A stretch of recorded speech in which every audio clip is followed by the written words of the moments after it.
In the few hours getting used to your new home days earlier in Oakheart, Calmont Terrace, Thoric departed in the darkness of night, to meet with Justea Larot, traveling on hired horse to the People's Race Course, which was just past the Belt in the lower city, and having a few hours of normality before the tourney starts in days ahead.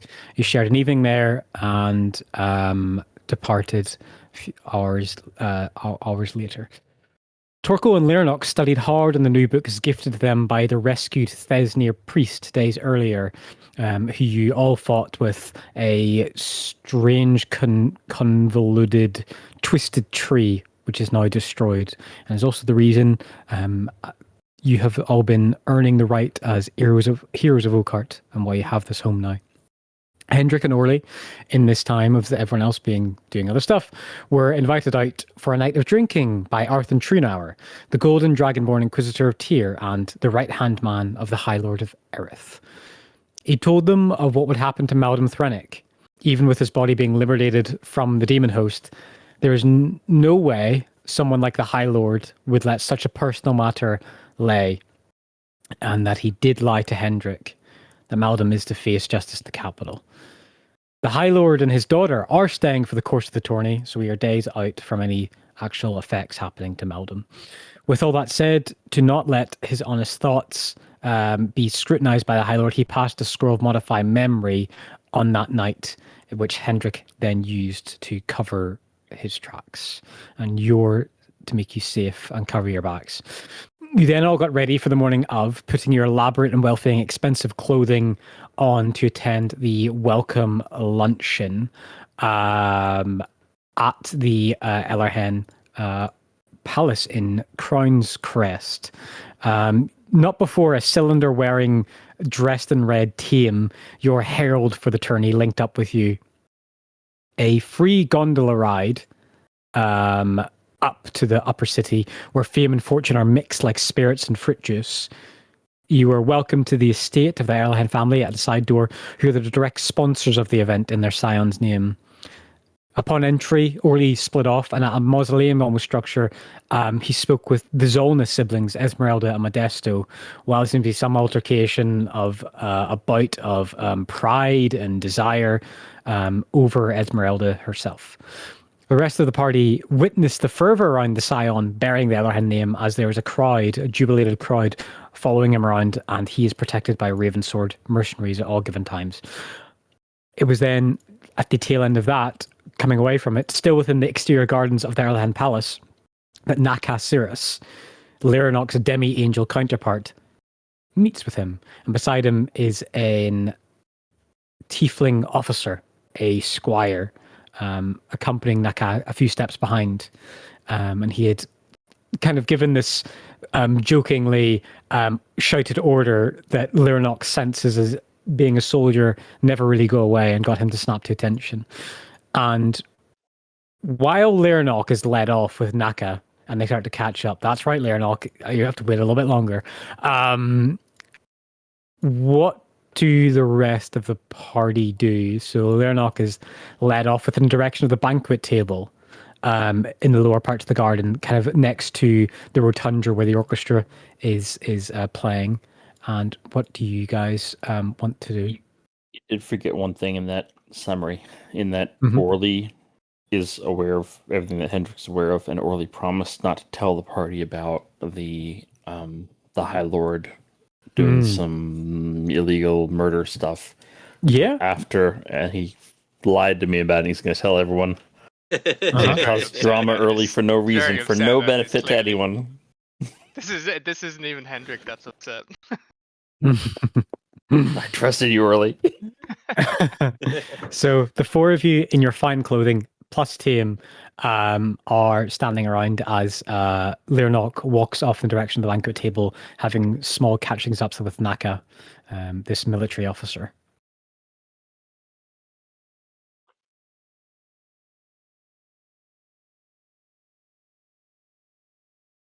I think I'd want to check out the weird spiral thing.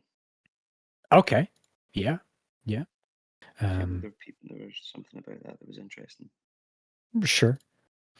like the huge upstanding cornetto cone made out of stone. Is any of the party going with Torkel? Yeah, Thor will go. He's keeping his eye out for any of the Larot family just in case, but right now he's Okay. gonna Torkel. Orly and Hendrik. Chilling at this point. Yeah. Waiting for the bank to dispose. I'm not doing anything. Okay. All right. Go in the direction of this spiral stone column.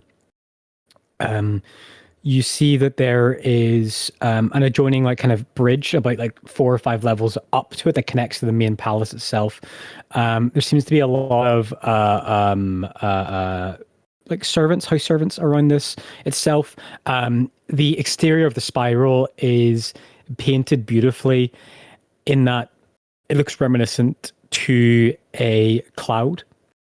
Painted in soft blues and whites at the base and gets brighter and brighter into like giving this kind of like approximation to what the mortal mind would comprehend as some heavenly virtues and signs of angels flying between the clouds. There is a huge double door which is currently propped open about a third of the way as some people come in and out of it.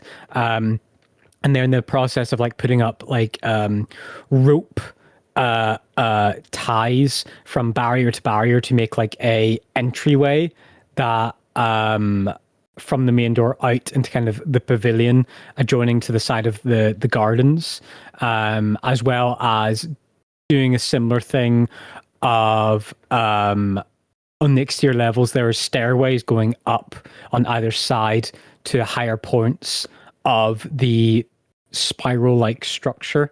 And that's what you see, the 4 of you.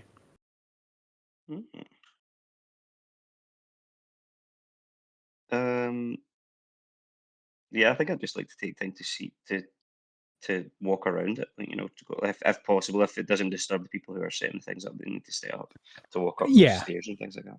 Yeah, it won't disturb them. Like you're not physically getting in their way. There's a bit of like meaningful distance. All of you guys clearly know, like you recognize, like the servants are making like a big. There's clearly something's going to happen within the next hour or so, maybe even less, at this structure. Based on the amount of servants that are putting stuff up, they're bringing in like seating pillows, bring it on like the upper balcony. People are carrying stuff up the stairs to make it like comfortable for people to go into. Whereas in at the bottom, you can see a little bit of light. Maybe this hallway maybe goes like 25 feet inside the structure, and then there seems like a big beam of light inside of it, natural light. And there seems to be like people like in this hallway, like getting stuff ready. And then the ropes on either side, they're tying it, making the line maybe like 150 feet long or something like that. Think of it like a big, long, like airplane corridor that's just one single line. Like, when you're waiting in the queue for like to check into your flight, it's just like one big, long queue of these ropes to funnel whomever is desired to go in at the bottom level through these big double doors.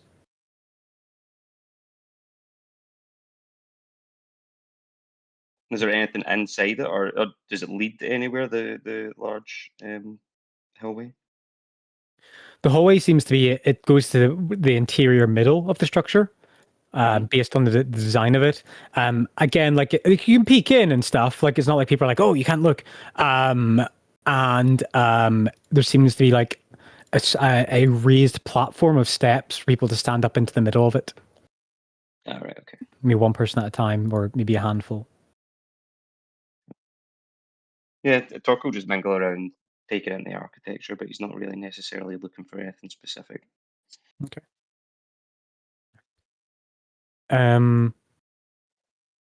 Why don't we, as you guys are looking at over this, unless there's anything that anyone wants to do, we can fade over to Lernok talking with Naka. Sure. The silver-haired Azumar with his regal military cloak and officers are his knightly gown and uniform on, with walking in perfect lockstep with his squire about 3 paces behind, like to his side. So you're walking kind of almost shoulder to shoulder with him as he leads you towards the banquet section, almost at the kind of the side of like at the main front of the house. There's maybe some 300-400 people around it on these huge tables. You can see that on these huge tables there are these large cut flanks of a creature with like this deep ocean-like blue skin, and it's been cut into sections. And then there's additional servants like cutting them into small, like little like steak cutlets. But the length of actual meat itself that's being chipped away at, just people like come up and get a plate or like just pick the way at whatever servant offers them. It's maybe like 35 feet long. It's probably the biggest damn steak you ever saw in your life, and there's about 3 of them spread across the big long table. And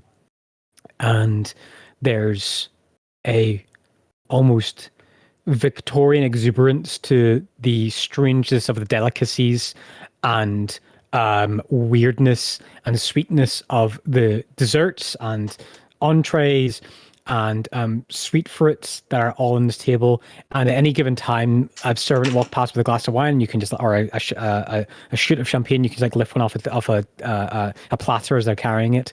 And Naka just simply goes up to one of the tables. And just gives a nod like to a servant, who then hands him a plate of a spread of a bunch of the stuff.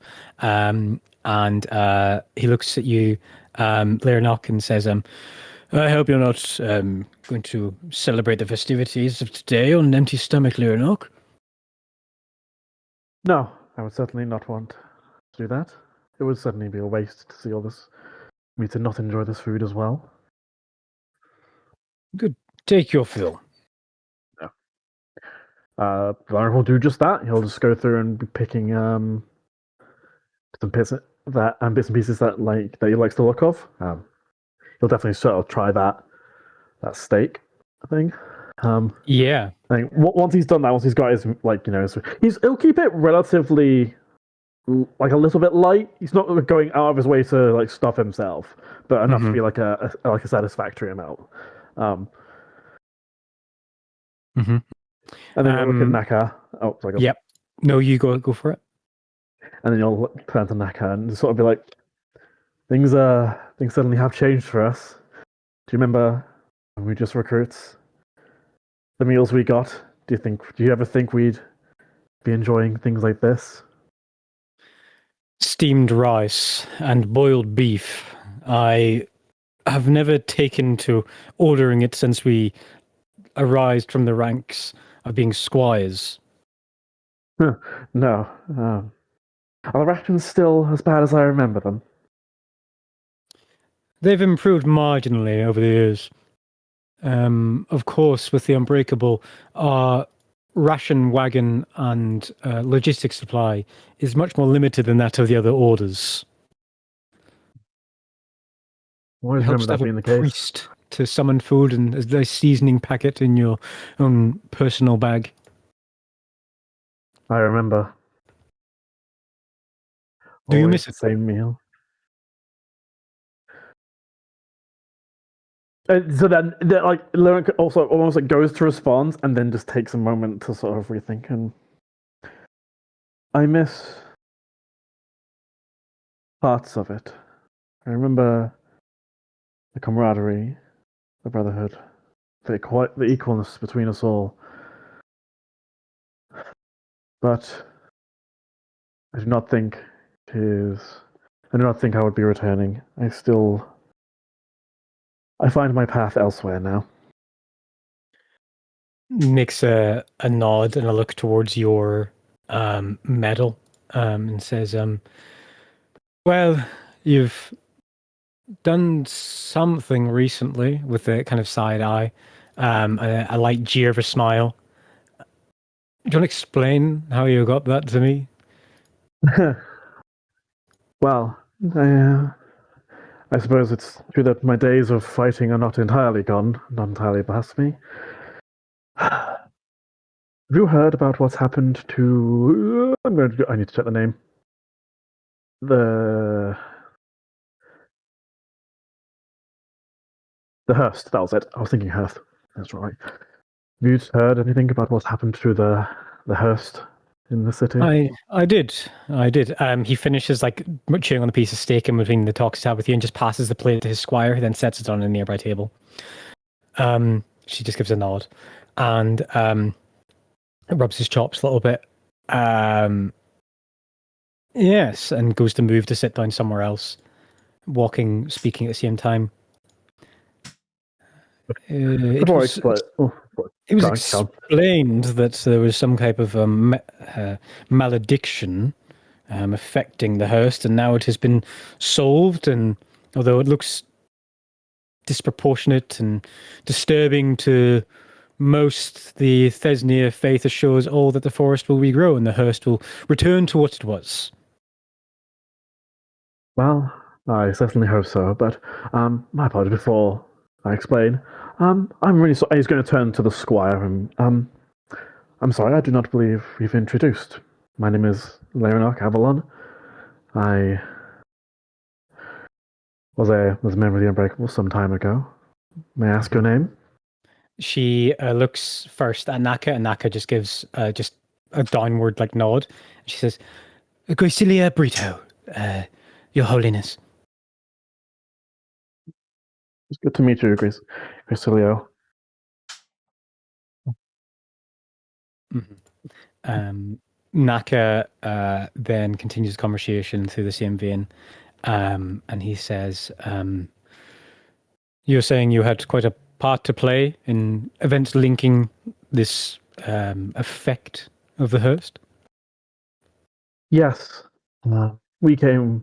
Me and my group of companions, we came to Urquhart and we found that the Hearst had become afflicted with something, some poison, some decay. And it seems there was only one follower of Thesnia left to watch over it. We asked what had happened, and we found out that the rest of the Thesnia followers had sensed something wrong in the greater Emberleaf,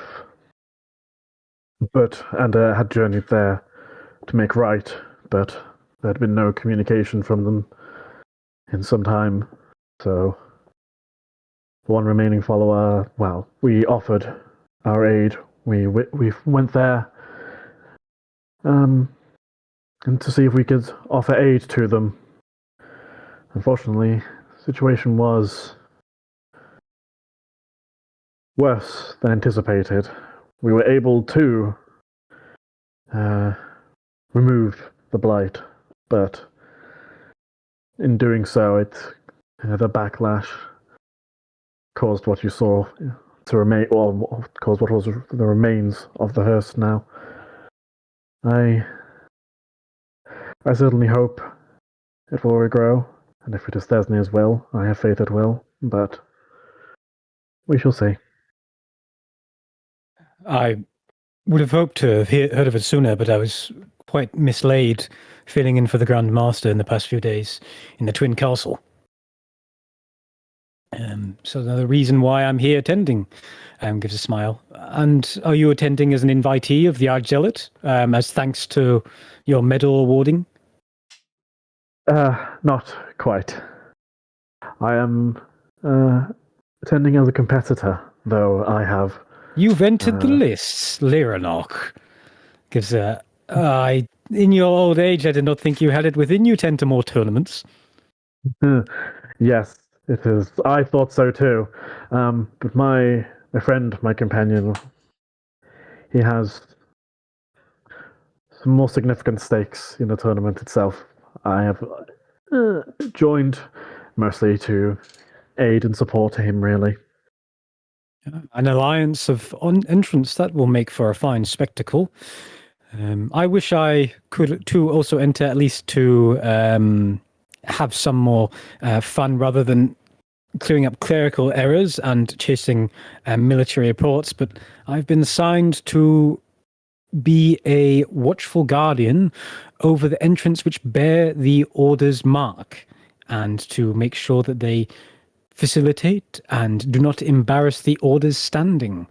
I'm a bit of a babysitter to make sure that they won't do anything that will bring, well, any embarrassment to the Order. But I'm sure I have full confidence in the handful or so that have, that they will not. From what I've heard, there's 2 entrants at the very least, which will have a very good chance of success, really.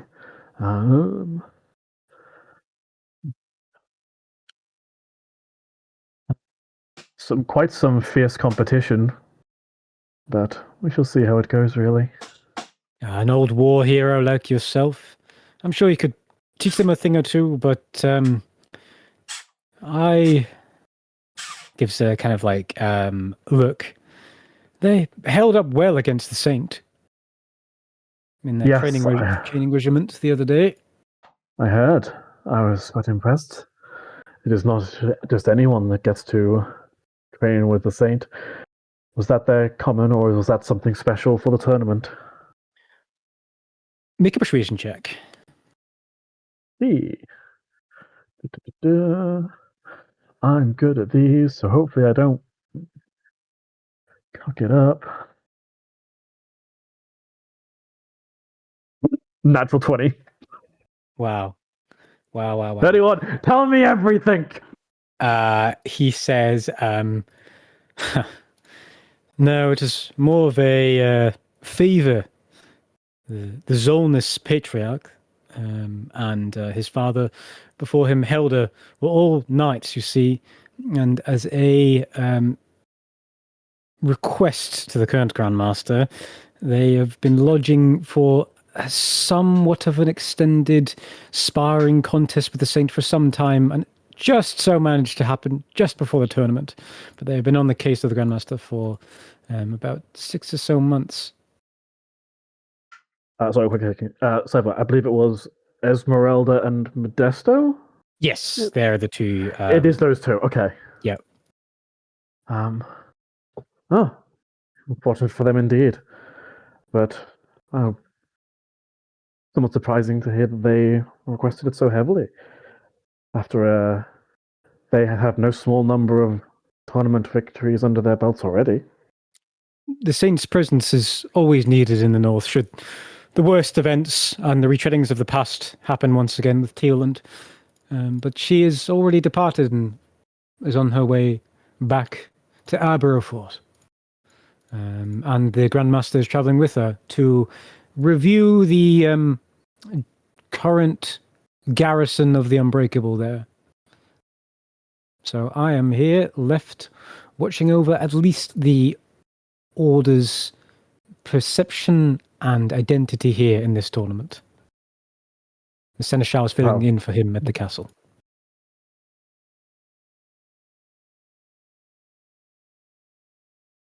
Quite a responsibility, but as you said, perhaps more officially babysitting than I'm sure you would maybe like. But it will be difficult to cheer on Modesto and Esmeralda, as famed knights as they are. I have no fear that they will do right by them, and they will indeed probably rise to ranks further than that of their father and grandfather within the Order.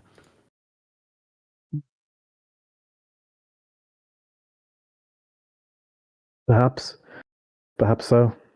But that, I think, is matters for the gods to Of course, judge. of course. We shall see how things to go. This quartet of involvement of celestial patronage is the fulcrum of this entire event, and it will be the gods that decide who, in the end, impresses them the most, and the clergy.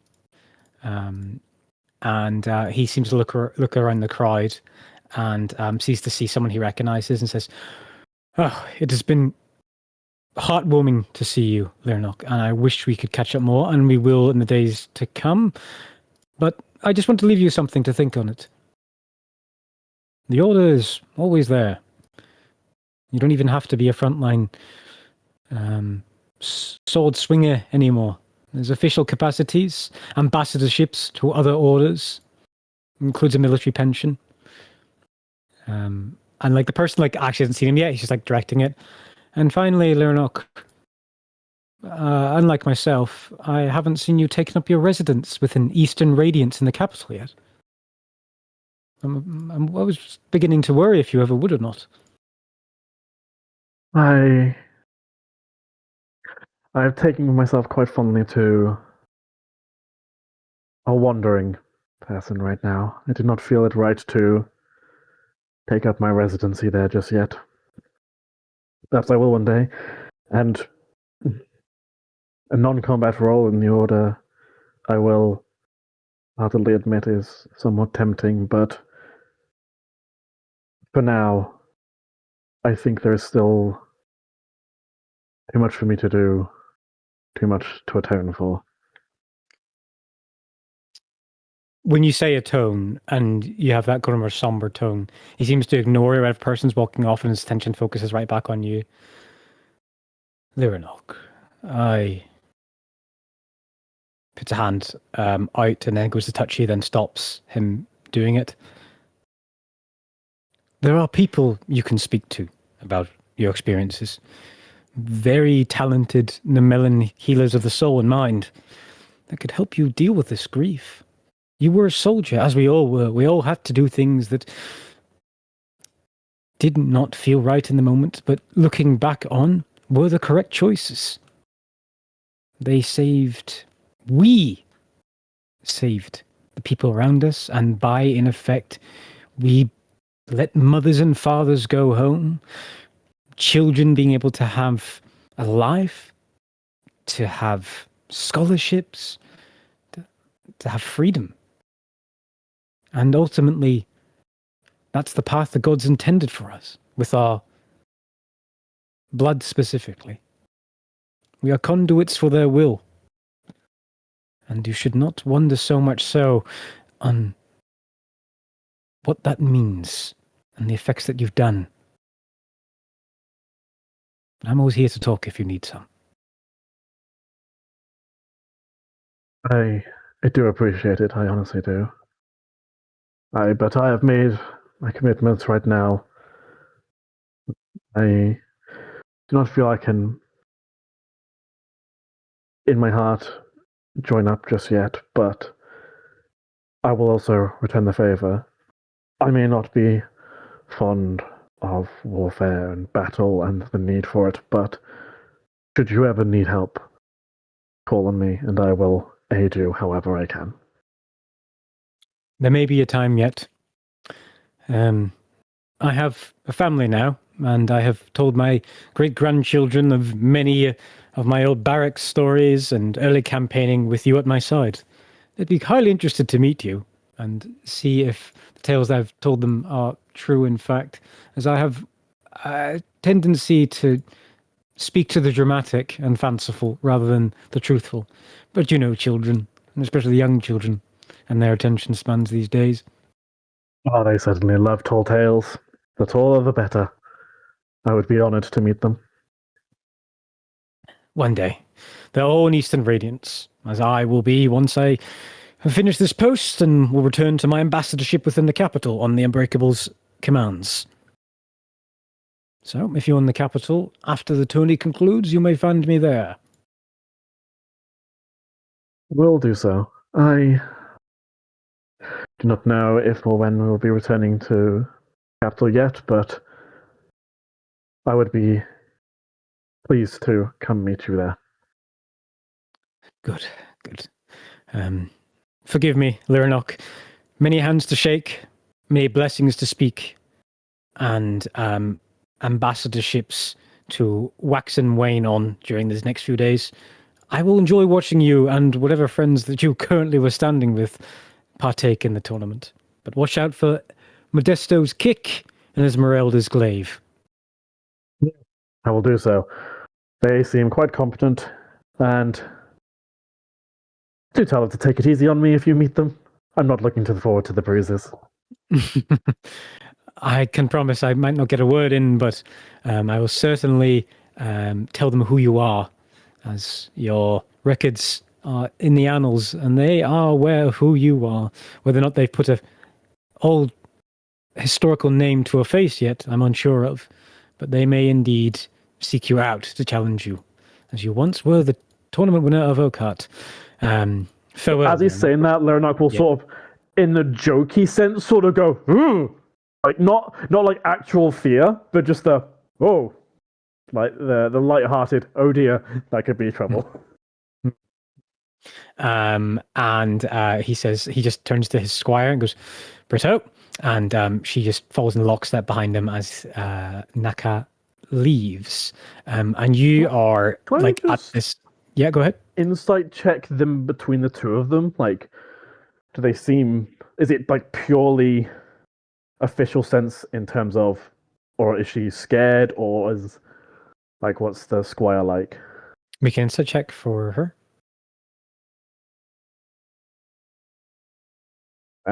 Rolling hot. 23. Good rolls, my friend. That's a natural 19. She clearly respects Naka, but this posting of her doesn't seem to be her be-all and end-all, if that makes sense. Like, it doesn't seem like a career posting that she greatly enjoys, but she's just doing her service and doing what's needed of her. All right, that's fair. All right, so you're at the banquet table. The spiralarium, this structure is around about 600, 700 feet away. Do you try some of the meat on the plate? Yes. I'll try and snack it. It's quite salty. It's salty, but it's soft. It's a deep kind of white flesh. Have you ever eaten whale before, Toxie? I can't say that I have. Well, this is what this is. Oh. A whale hunting, boys. Yeah, so, and it's quite nice. Actually, it's damn good. As you're meandering around the banquet, the four of you guys, is there anywhere you guys want to head to next after checking out the spiral structure? Thork might be getting a little bit peckish at this, so he might meander towards the food a bit. Okay. The huge All right, cuts and wonders what everyone else is having. Sure. All right, so is everyone moving that way as well? And you can rejoin Leonark over there? Yeah. Sure. Sure. As you move off towards there, we don't need a detuned orchestra. We need this. As you move off the 200-foot long, 20-foot wide table, like it's so obvious to get to. Then there's obviously the orchestra playing near to the rotundra, not far away from it. A soft female voice echoes out singing in high celestial. Over here, as you guys all move over, there certainly is that nature of the crowd is like swelling close together, but there's still that kind of give people space. Like, you don't bump or shoulder barge in this high society meeting. I mean, the dresses just make that impossible on some of the people, and the kind of long cloaks on other people. And as you move over, Orly at one side of the other table, as you're kind of coming alongside to rejoin with Leonark, you see Helder, Rosalia, Zolnus, and Torley, who all have a plate filled, and there are Ellerhen house servants around them, and Rosalia and Helder seem to be talking quite happily, whereas in Torley is just kind of eating the food on the plate. And at one point you see that he just gets sick of using a fork and sets the fork down on the plate and tries to make sure that Rosalie and Helder aren't looking, and he picks a piece up with his two fingers on a gloved hand and puts it in his mouth. I'm just going to roll to see if he gets away with that.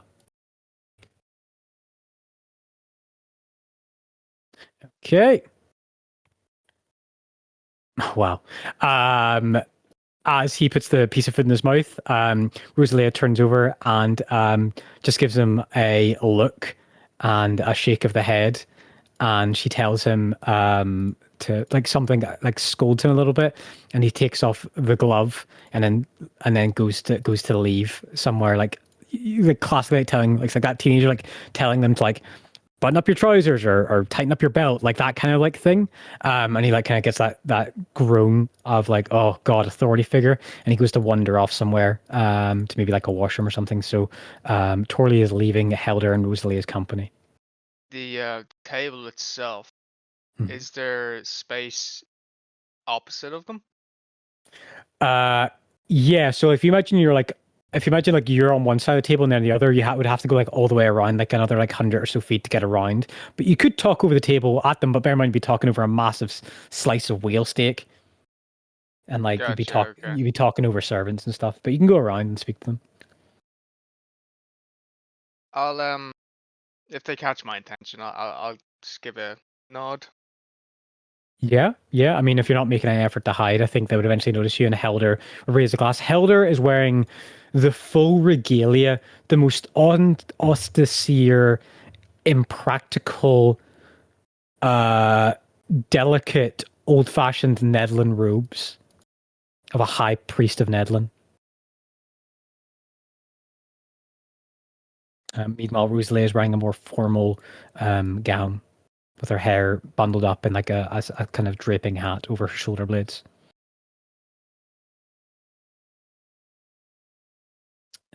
Yeah, and that's what you see. Okay, so that's like the banquet table. I take it everyone kind of tucks in and gets some stuff to eat. Yeah, how does it compare to Lyranok's cooking?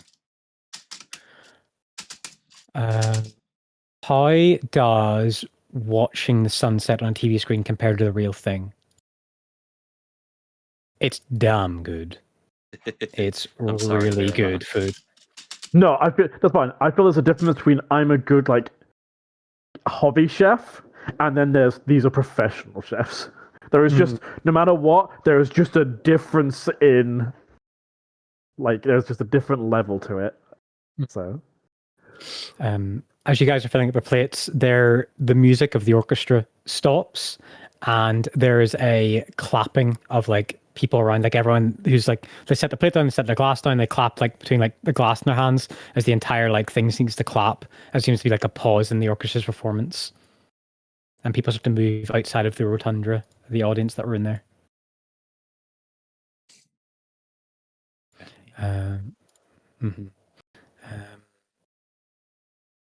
Is there any talking amongst yourselves you guys want to do before some more time passes? It's rude to talk with your mouth full, so. when has that stopped you before? I have to be very careful now. Touche, you do. Does it look like he's struggling to eat with like uniformity or with with class or? Give me a performance check, please, Thoric. Performance, fuck. Holy crap! Performance. That's a role that doesn't get made very often. Okay, that's 12. Okay enough. It's a pass of some sort. He's definitely not the most noble of nobility. No, he's certainly not winning any competitions, but he's doing just enough to stop people from looking at him for too long before they go, oh, it must be some type of warrior of some sort. The 8-foot tall, fully like ripped dragonborn. Oh, it must be some kind of warrior, maybe. Yeah, who's to say? And how is like, I mean, there's a bunch of people moving around. There's a bunch of like almost ridiculous fashion choices, like huge complex headdresses, rare dye colors, and mad carved or filigree patterns, etched embroidered patterns into these cloaks and coats that they're all wearing. It seems almost like to be one unique solid color all over is a letdown, as is Tame's ridiculous outfit is one solid, unique blood red. How does Tame manage to eat with like his He doesn't. shellcock head? Yeah, okay, cool. He doesn't. He stares longingly at the table, and he is like, if only they could have invented some way to drink a drink through a piece of mesh without having to tip it over myself. I'm afraid I'm going to run dry on wine intake, which actually might make me a little bit better at welcoming you all when time is due. I'm just eating Shall we steak find and giving him the thumbs up. Yeah, you guys all eat the cool wheel steak. Yeah. So, as a group of people filter out of the rotunda, you see Justea Larot, Graelia Larot walking out arm in arm, mother and daughter. And then behind them is Ismail and Noe Aranos walking arm in arm. But walking beside Ismail Aranos on his left-hand side is a woman dressed in fine silk, decorative suns and artwork on her gown, deep kind of pinkish etchings on the edge of the white, on like where the shoulder cuff is. And you guys all saw this woman some time ago. Some time ago. You recognize this woman to be Carolina Pena. She is Azamar. She has rough golden skin and auburn hair and brown eyes. The last time you saw this woman, she was the singer at the Banquet of Baldray in Rackmere.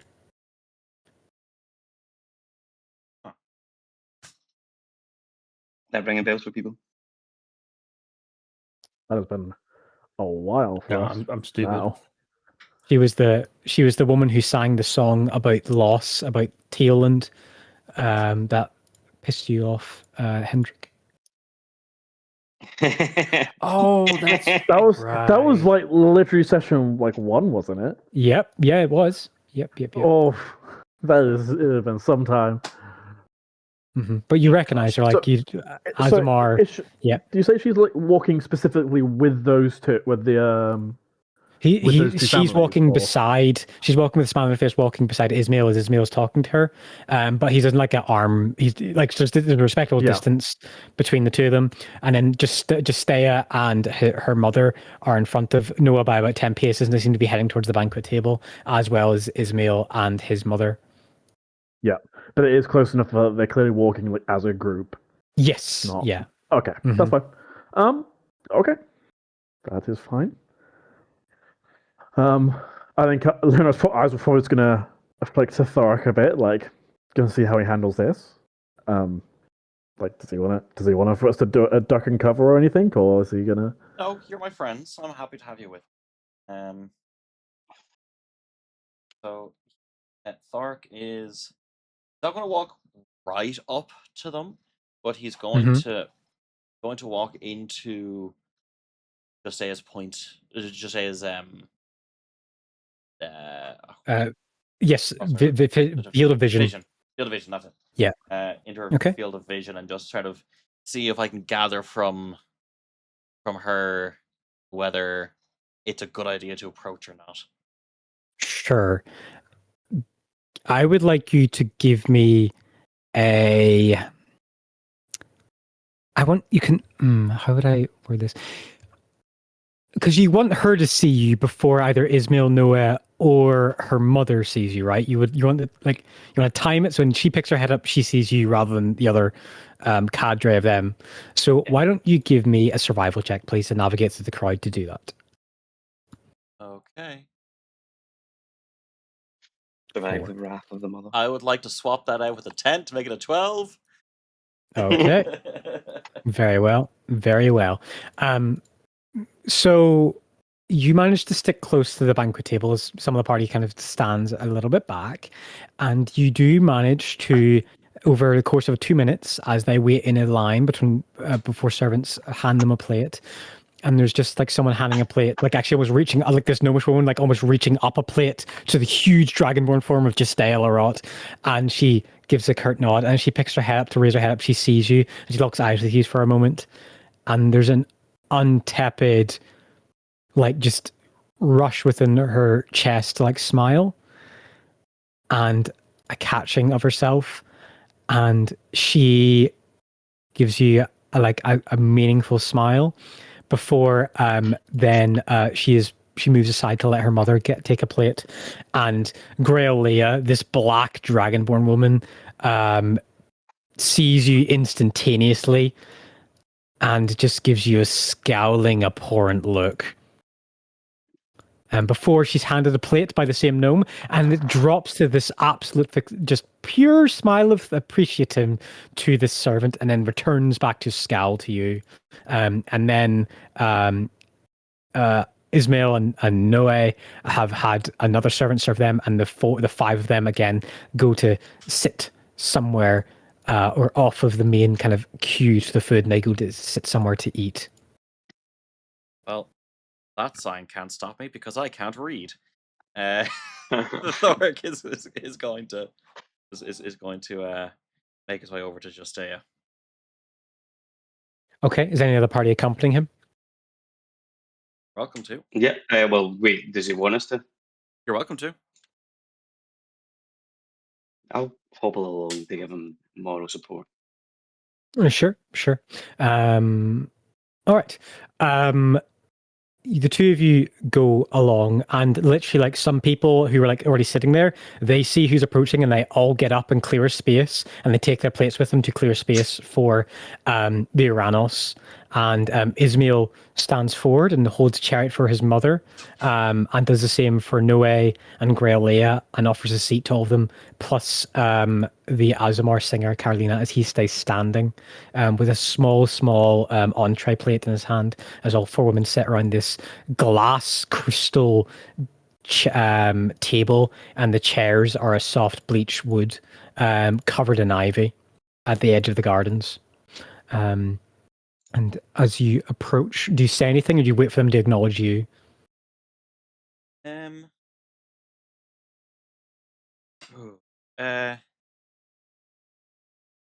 I approach, I'm just going to give General a bow.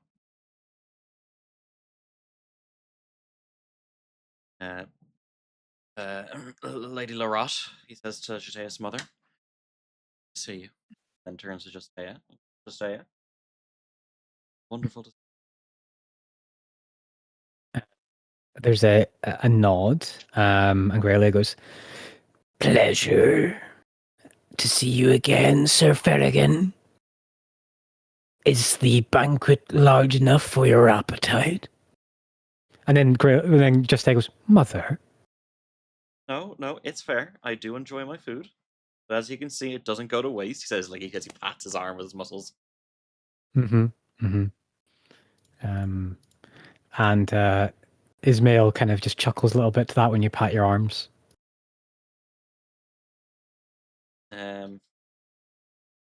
I hope you're enjoying the tournament dinner. A lot of people here. Justea replies, Of course, and looks towards the Azamar singer. Carolina just did a beautiful rendition of a sonnet of Nemela within the performance hall of the Rotundra. It was quite emotional.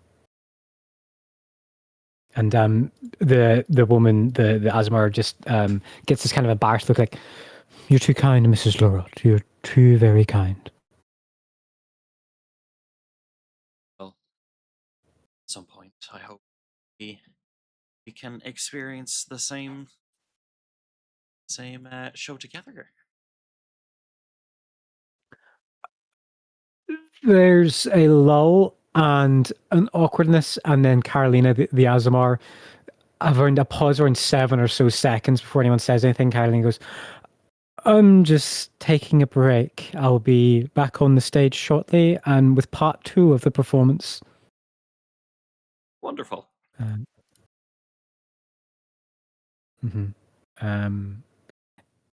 Ismail looks at you, Thoric, and says, your outfit, good sir. You've managed to procure the finest silken thread, I do believe.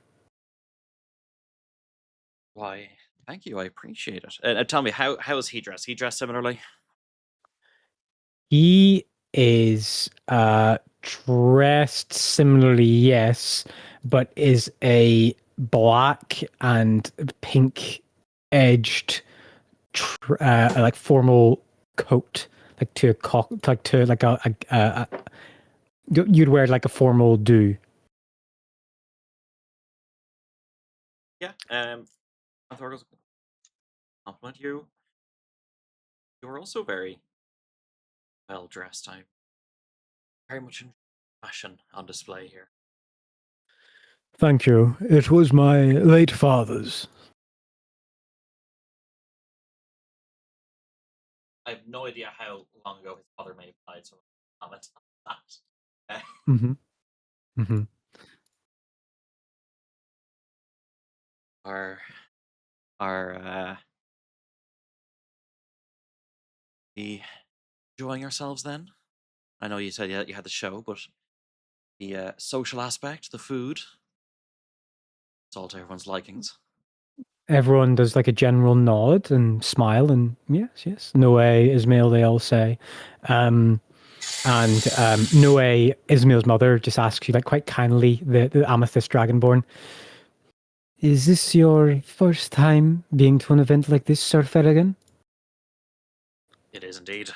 And my brother is the one who's obtained Sir, not me, I'm afraid.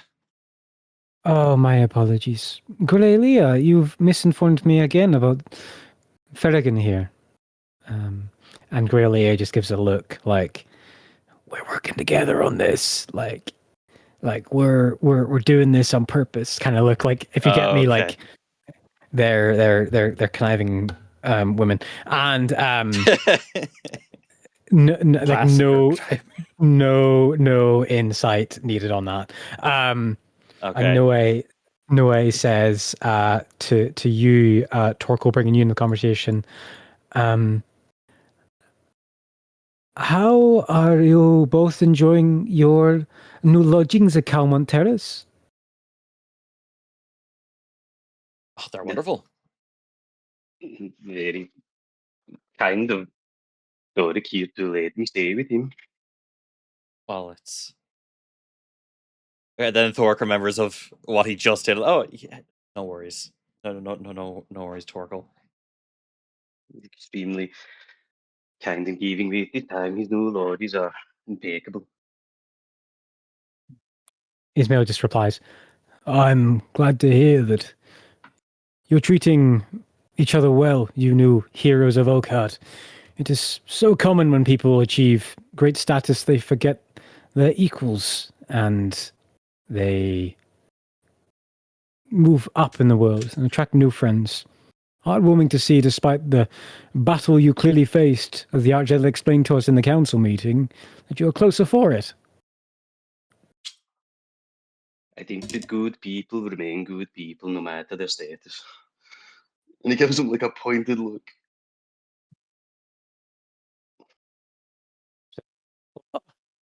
Well, good people here, virtuous, pious to that of the gods in the Pantheon. What could be better for us than a day like today to celebrate that? Very true. It will be interesting to watch the people celebrate with all the fighting and the trials. A servant comes over and whispers something into Noe's ear, and Noe just smiles and speaks to kind of the table.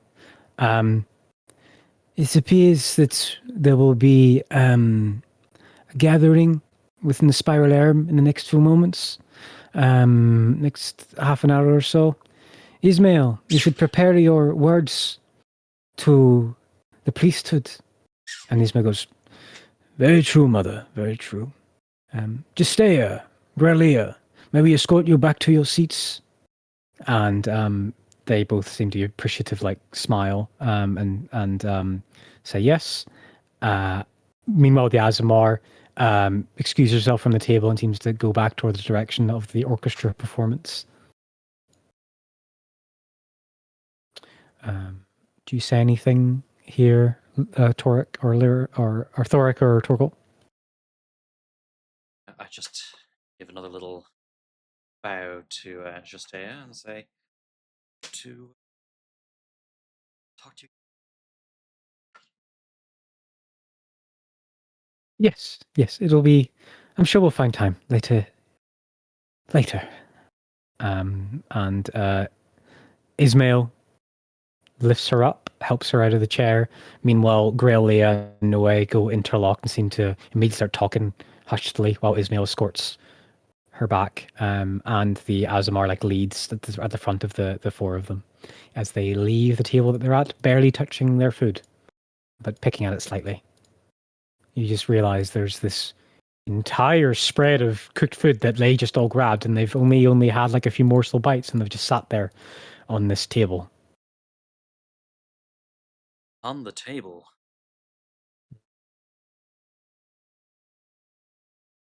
Okay, yeah, that it could have gone worse. That could have gone a lot worse. Hey, Orly, Hendrik, roll me a perception check, please. Yes, sir.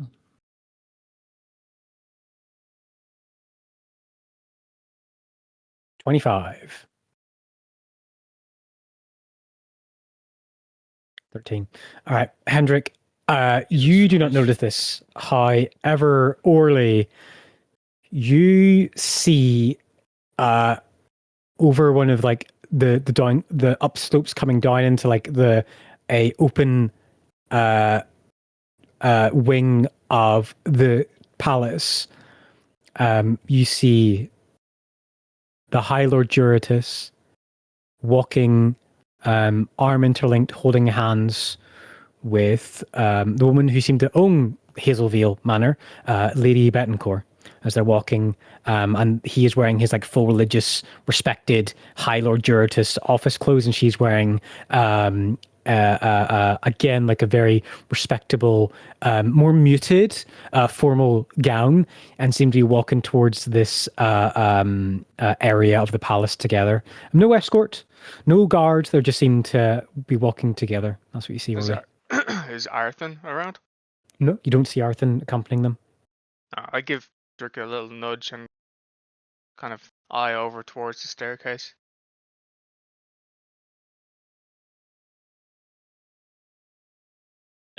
He's a Thork, yeah? Did I? Sorry, I meant Did I? Hendrik. Well, sorry, what was your question? I'm just giving Hendrik a nudge just to Point out the High Lord. point over towards the High Juratus. Well, not approaching us, but joining. Yeah, he's I'm gonna walking parallel you guys. I'm gonna just give Orly a look of just behave yourself. Shut the fuck up. Yeah, I know. Gotta just shh. Mm-hmm. You watch Orly as they come down the stairs as they approach this wing, as a Ravensword mercenary steps out and seem to check them over. And there's some words exchanged, quite niceties, about a distance of about 150 feet away from you. And this Ravensword steps to the side and they enter this kind of more private wing of the building.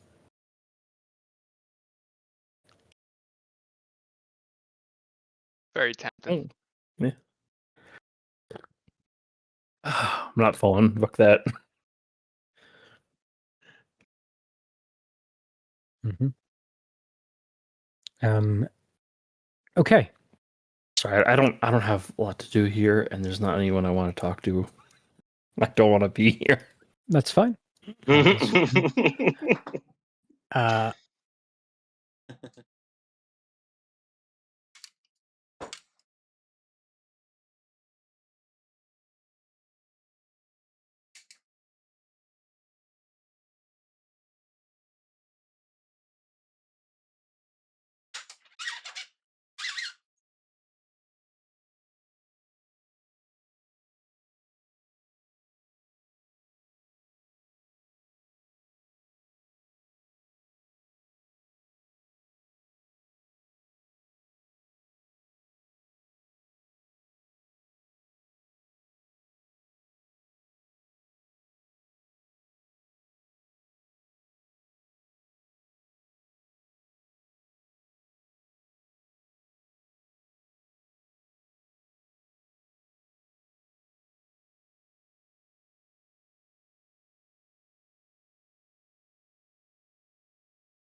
Wait, what's the question? Yeah.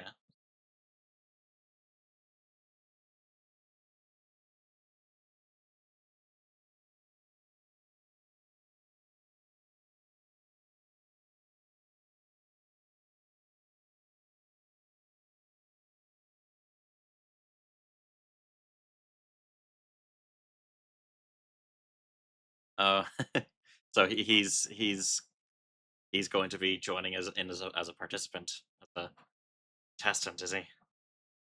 Yeah, yeah, I thought so. And so yeah, Thork gives him a nod, and he's like right behind us, right? He's within like easy talking range. Go. Thork goes for it. I'm glad to see another person of good taste joining the competition. What are your goals for any possible success? Well, it's all very simple. I wish to make my case to the priesthood of Namela, Odrin, Mina, and everyone else to finance a business deal with a enclave to the east.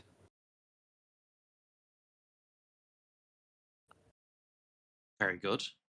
Sounds like a worthy cause. It is. It is. Can we insight? Yeah, totally. Yeah. I am taking him at his word because I believe he is a good person.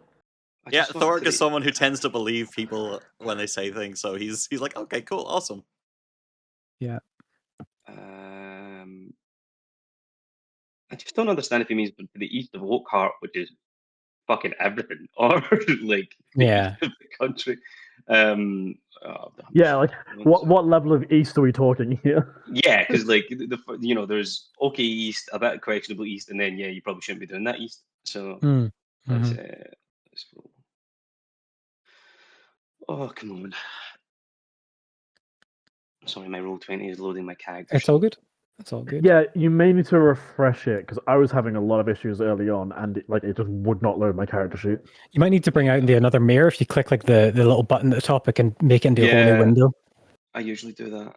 It just makes it easier. Okay, we have a picture of a dragon. We have the character sheet. All good. Insight. Perfect. Turns out the Cypher just replace your character sheet with a picture of a dragon. Insight. 21. You believe his words. He seems to be saying something that's rehearsed, but has a lot of meaning. Earnest enough to be truthful, vague enough to possibly be leading into a bunch of different things. Yeah, it's a on the back of his back foot. Didn't expect to be asked that, and he's presented a decent reply. And he wanted to open up an enclave for his god. Business. So basically he's referring to the fact that obviously this event, this tourney is judged and facilitated by 4 different churches, and he's basically saying he's wanting to make his case for him to get the blessing to start a kind of business arrangement with someone in the east. Yeah. Okay. Wait, someone in the east. He's working for the Dominator. Get him. Perhaps a large blue dragon. That was a very suspicious laugh, Cypher. Did he guess correctly? Who knows? Are you kidding me? How many people are in the east from us? It could be fucking anyone. His name is Ismail. Ismail Aranos. Here's a question, Cypher. May seem a little childhood friend. Just this whole talking about east thing. This world, have the brilliant minds discerned whether this world is flat or a globe? That's still a mystery. Fair enough. It's fucking listen. It's still people still question it in real life. Do you think they're going to solve it in this land? Yeah. Well, what's the there's no internet here, so what's the tinfoil hat answer in this world? The tinfoil hat answer is like actually we're on the back of a giant turtle. At your tournament? Four elephants, yeah. It's a classic, Yeah. yeah. I joined the tinfoil hat. I like that. Oh god. What? Come on! Your world being on the back, that'd be sick. It's true. I mean, guys, you can't actually discount that we're on the back of a giant turtle. It might be real. Yeah, it Okay, might that's be. my new headcanon. That's the best. That's the best thing about these worlds. It could be fucking anything. So, you guys queue up and queue up and queue up until there's kind of this general like different tone of a trumpet blare, and there is seemingly like an official start, like a general kind of start to the proceedings, as everyone in the queue starts to like firm up, and all the other entrants seem to have words with the other people with them, or their heralds, or their dressers, or whatever, and you hear people speaking. Like a name's called out. There's a light bit of clapping in the spiralarium about a distance. You're at the midpoint of the crowd, shall we say, of the contestants, and someone makes about a 12 or so second, 15 or so second address. A general kind of like couple of other people speak, and then there's a clapping out, and then it's kind of like theater introductions, if you will.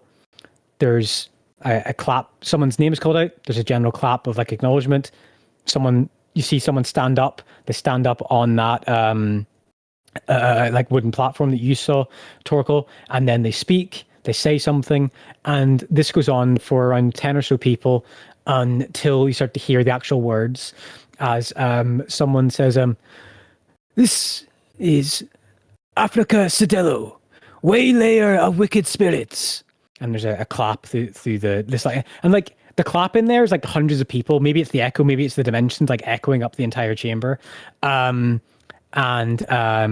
This person stands up on top of it, wearing regal clothing, like warrior kind of adjacent, and he asks the churches to bless him to fund a pilgrimage to truly rid the three bridges of tormented spirits.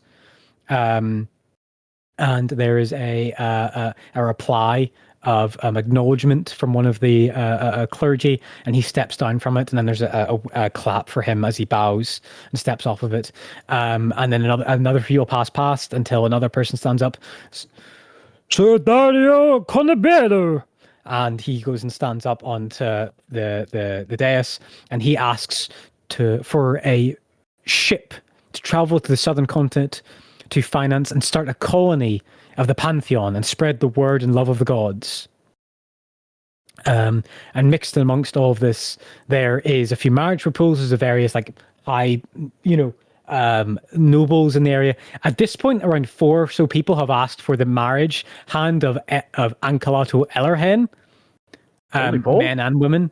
4 people have, and they get like the biggest roar and cheer. Like they get the biggest like reply and roar of cheer. When people are clapping, is it like the polite golf clap, or is it like thunderous applause? Polite golf clap. Thunderous applause is only like on the teetering edge of when people say they're proposing to Ancalato Ellerhen. Okay, fair enough. But everything else clap. is like, yep, golf clap for everything else, and then the marriage for Ellerhen is got it. Yeah, sure. You guys get about 20 or so people ahead of you ready to go. There's like servants in the tunnels. You're basically in the tunnel now, and they're like gesturing, like they're doing that thing of like, all right, wait here until you're called, until the signal goes, and then you're gestured to go out forward. A person steps out, and there is no. You can see them.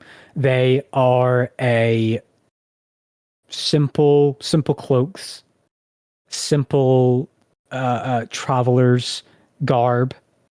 They are a they would be a oh god, the race is just blank on me right now. They are a oh my god, where's my notes? I have totally like my brain has just absolutely gone. Give me 1 second here. Got it. They are a wood elf. No, a really heavy Yeah. cloak. No one could Yeah, tell. really heavy cloak. Yeah, sorry, they're wood elf, and there's a pause, there's a quietness. There's not that excited golf clap. There's an awkward stillness and some murmurings in the tunnel before someone goes shh and tells people to be quiet. And they go and stand and they take a knee on this platform, and they starts to speak. And he says, well, a knee and a head bowed. He says, "For 200 years, I served the great house and loved House Elehen. I sacrificed my own desires and lifelong dreams to bring safety to those of the champion's blood, and I would give my life and damn my soul even now to keep them safe. My failure to you, my lady and lords, and in doing so I speak freely so that I may beseech our hosts on this holy day to allow me once chance to redeem myself. For my life will always, even without ask or need, is theirs to do with what is most important." And he bows his head and waits, and there is a silence like that of a pin drop. And What was that about him damning his soul for? he would say he would damn his soul. Yeah. That's Um, okay. He would I'm thinking you were saying he would sacrifice his life and his soul to. Yeah. There's a general kind of like, no one is brave enough to speak yet. You hear, the only noise you hear is someone rising out of a leather chair, and you hear a few footsteps on stone, and someone from the upper gallery just goes in a very prominent, stern voice, a woman's voice, just says, "No." And he just looks deflated for a second. "Remove him from the palace, restrict him to the lower city, and arrest and bring me those who aided him getting here today." Holy shit! Well, So he said he failed them, right? The Elahans? Yeah. Is there like public knowledge in regard to a significant failure towards them, or Not that you're super aware of at the minute. She seems to be. She says as well. She seems to actually look at him, and he raises his eyes. And you see like a general shock on his face. And this curt voice says, "You failed. Live or die with it. But you'll do either of those things in my family's name for any longer, Captain." And two Ravensword mercenaries come out of a side door in the spiral area at the bottom, and they step up onto the platform, and they put an arm under each of his. They put an arm under each of his shoulders and drag him off of it and drag him out to the side door. Everyone leaves. well, rip that guy. And there's just this awkward pause. He didn't give his name, did he? He didn't. I'd hate to follow that. Yeah. All right. There's a bit of a pause until someone else has gestured to go forward. The guy didn't fight being dragged away either. He just like accepted it. Now another person goes forward and asks for a powerful weapon boon. Multiple people ask to be ingratiated to earn a knighthood within the Order of the Unbreakable. A poor-looking fisherman dressed in his quote-unquote Sunday best stands forward and asks to get a rod made of adamantine. Holy shit, the fisherman made it. The fisherman got accepted. Yeah, you know what? Good for him. If I don't win, I hope he does. That must have been a really impressive fish he caught. You guys are getting closer and closer to the threshold of the entrance into this chamber.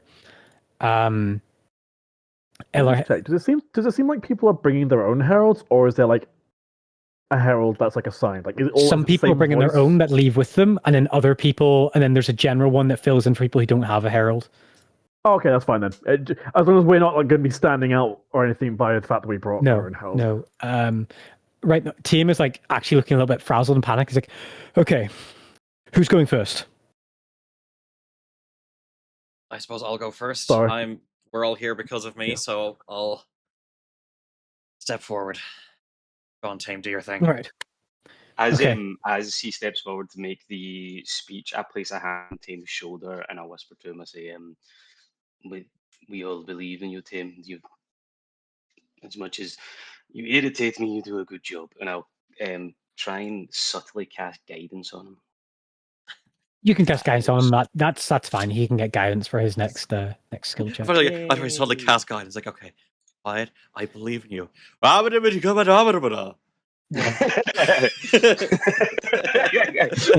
A beam of light just strikes him. Yeah. Okay, so there is like that da-dumph of your heart as you get closer and closer. If you've ever been on stage, you know what this feeling is. You get closer and closer standing from the side curtain to go on the stage in front of people. Instead of it being like a stage in front of you, as you are gestured to go forward and Tame starts to lead out in front of you, and he starts to speak, in the moments where you take a sense in of what you see that there, about 10 feet up, there's the first layer of seats. Sitting in a throne at the kind of what would be your 12 o'clock, there is the Ancalado family. There is the Elahan family. There's Ancalado sitting beneath in a lower chair made out of stone, beneath both of his parents. You recognize the man that you saw, the like chiseled jawline, the bright red mustache of his father, and the stern, more like kind of face of like proper a stern expression. His mother in this like almost like you ever watch like Powerpuff Girls, and there's that the secretary of the mayor has like the huge frill of red hair. That's like almost like a huge fro. That's like her hair, and in amongst all of her hair is just numerous gemstones and bright cuttings of diamonds, wrapping it in this huge bun, like containing it onto one bundle. And they're welling, and they've got like golden veins through their body where their skin is exposed. At your 3 o'clock, you see Helder, Zolnus, and the congregation of the Nedland Church sitting. At your 5 o'clock is the Nemelin Church, the official high priest, and then so on and so forth. At 7 and then 9 is Audrin, and then Mina, as all the other 4 churches are on the same level as the Ellerhen family, and that sits about like, would sit maybe about 12 or 15 people maybe. Then the next layer doubles that to around 30, the next layer doubles that to around 60, and so on and so forth. Like you're at the bottom of an ice cream cone. As it gets as it goes up and up and up, the crowd gets bigger and bigger. There's maybe like 500 people in this entire chamber by the time it gets to the top. You are like, and everyone's looking down at you. So the most rich, the most regal, the fanciest people are closer and closer to you. And then as it goes up and up and up, probably like less and less social standing, less and less great approval, lesser family, shall we say. And as you start to step out, Tame says, "For your attention and consideration, my respectable and beloved clergy of Oakhart, Thoric Ferrigan, bulwark of Bahamut, destroyer of the evil within the Emberleaf, bringer of the ruin wood, and a soft soul who seeks nothing more than true love." As you start to step up onto the stone platform, and with 500 people, wealth exorbitant, the high clergy's all looking down at you, what do you say? Question: was there like a standard format that the requests went through? Like, is there like Curt, this is brief, the intro? Curt, brief. After the herald says something, curt and brief, and generally what you want to do, And sorry, or what you want. So brain's just slow. This group is called the what again? We don't have a group name yet. You don't No, have a group name. not our group, as in who I'm speaking to at the moment. Just the clergy, is it? The clergy. Yeah, I'm just going to roll his performance check. Plus a D4. Damn. Hell yeah. 29. Yeah, everyone like gets like just leans forward in their seats. Like, you're the first hero of Oakhart introduced, and everyone's like properly like goes forward and leans forward, and some people like actually stand out of their chairs to get a better look at you. Just the urge to say, if I could just say a few words, I'll be a better public speaker. No.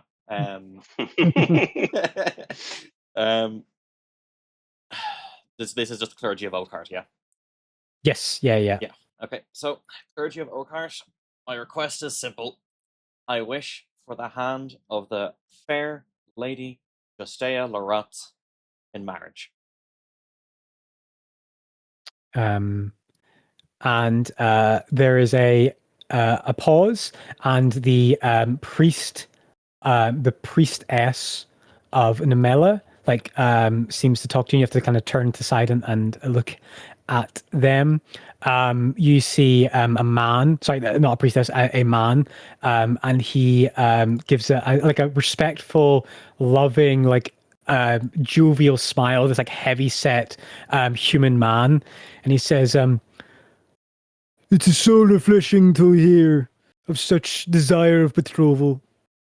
Your request will be considered. We wish you well in the endeavors and challenges in the days to come. Thank you." And you get, and people do that golf clap, which is slightly louder than the other golf clap that other people had. And you're then gestured to go and step off of the ladder. Who's next? Who's after Thoric? Can I hear how angry Justea's mother is right now? Make a perception check. You can hear the grinding of Someone teeth. spits at the stage but doesn't quite make it. 15. 15. I think for the moment, your adrenaline just spiked, and you're like, "Oh my god, I can't believe I just did that in front of 500 people." God damn it, that thing needs to get on repeat. And you and then who is next after your gesture step away? And Hendrik and Tim does that look of who's next? Who's next? So I know what to say. Should we draw stars? I'll go. I'm not fuss. Okay. As you go step forward, he clears his throat. So as I'm walking towards him, I'll probably just sort of lean over and just go, try and make it simple, not to show Thoric up. Mm-hmm. Okay. Once again, I bequeath your attention to Lyranok Avalon, demi-angel, military man,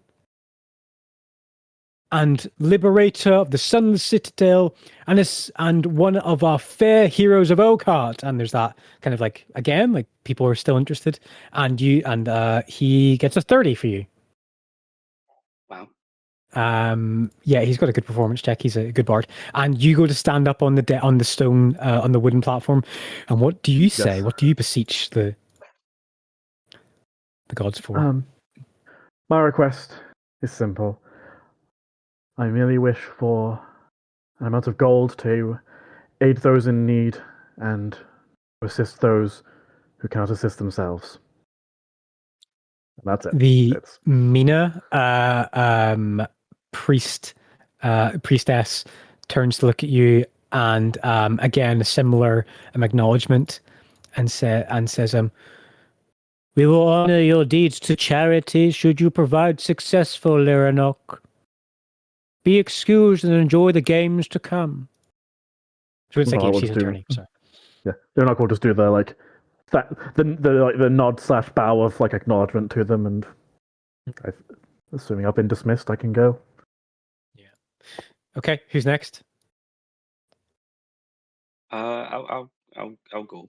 Just to double check, the clergy is made up of representatives from Mina, Nedlin, Audrin, and Vea. Nedlin, Audrin, Mina, and Nemela. So goddess of love, goddess of honorable combat, goddess of society, and then goddess of wealth and trickery of Mina. Okay, cool. Yeah, I'll step to the stage. Yeah. He speaks. This is Torkel Gundmundsson, a talented architect who sees nothing more than to build the cornerstones and pillars of our civilization to even greater heights. And he has started with a holding in the south, which I'm sure you all hear of in the years to come, and also a fellow destructor of the evil of the greater unbelief. 21. Nice. Okay. And Torko will focus his attention mostly on the representative from Nedlin and say, the clergy, I come here to beseech that you provide funds and help for the town of Mistpeak, which has undergone a tragedy recently. They could use any help that they can receive, whether that be gold or sustenance. And he nods. Mm-hmm. The Nedlin speaker, which is Helder Zolnus, who you've spoken to before, who is the adoptive father of Torley, says, this ask will be honored should you provide and accomplish yourself to the end, Sir Gunnarsson, or Mr. Gunnarsson. And he gives a nod to you for you to. That's an acknowledgement of your ask. And again, like this entire time, there's like people writing stuff down and like beside them, and clerics like checking stuff and things. Okay. Yeah. Who is next? Yeah, sure. Okay, Horley. What do you like? Gesture anything? Do you say anything to Tame before he starts? No. Okay. Not really sure where to start. Tame, sorry, will say, a man of family, a man of perseverance and duty. Orly Bracken has travelled the world to see his family righted and evils destroyed. He saved my very life aboard a ship to get to Urquhart to partake in this tournament. He saved many other lives that day as well, aboard the Torment Tamer. It's 26. That's bad.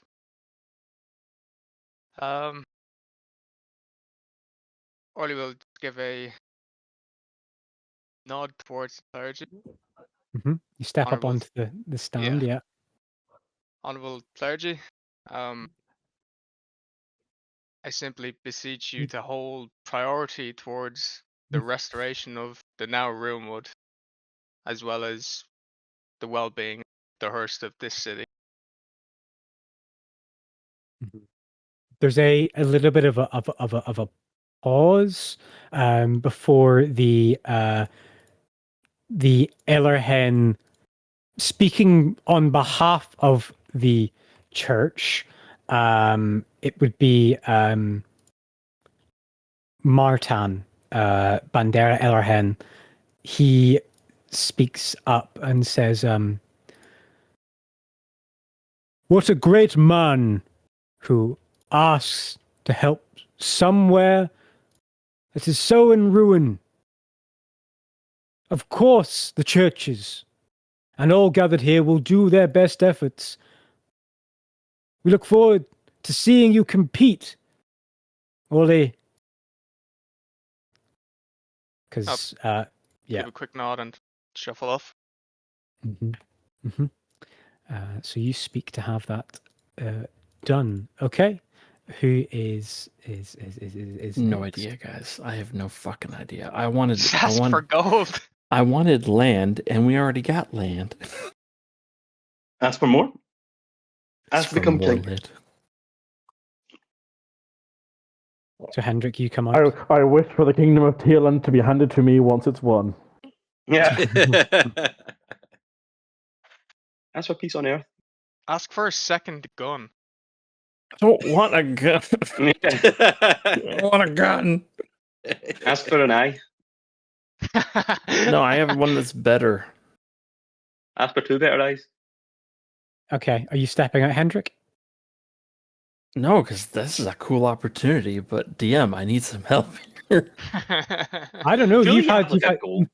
you've had months to think about what you want out of this I tournament. came up with I wanted land and a title. I got land and basically a title. I don't know if how are you for titles in this fucking They seem to be doing a lot of heavy lifting Very for you guys right useful. now. He says in front of the council of 4 noble titled houses. Yeah, but I There don't know are- how hard they actually have. And an environment we only got into because we did something that granted us like a hero title. You Yeah. could ask for justice over certain matters, maybe. I already have that. Oh yeah, okay. Interesting. Ask for something selfish. I Here. ask for a tomb and monument for myself to be laid in once I die, to be placed in or outside Oakhart. I don't particularly care. I love it. Tim is just like, Hendrik, a man of mystery, but of even greater means. He knows nothing about me. 22. So you He knows stand up. nothing about me. You asked him not to say anything about you being a truth caller, so like, yeah.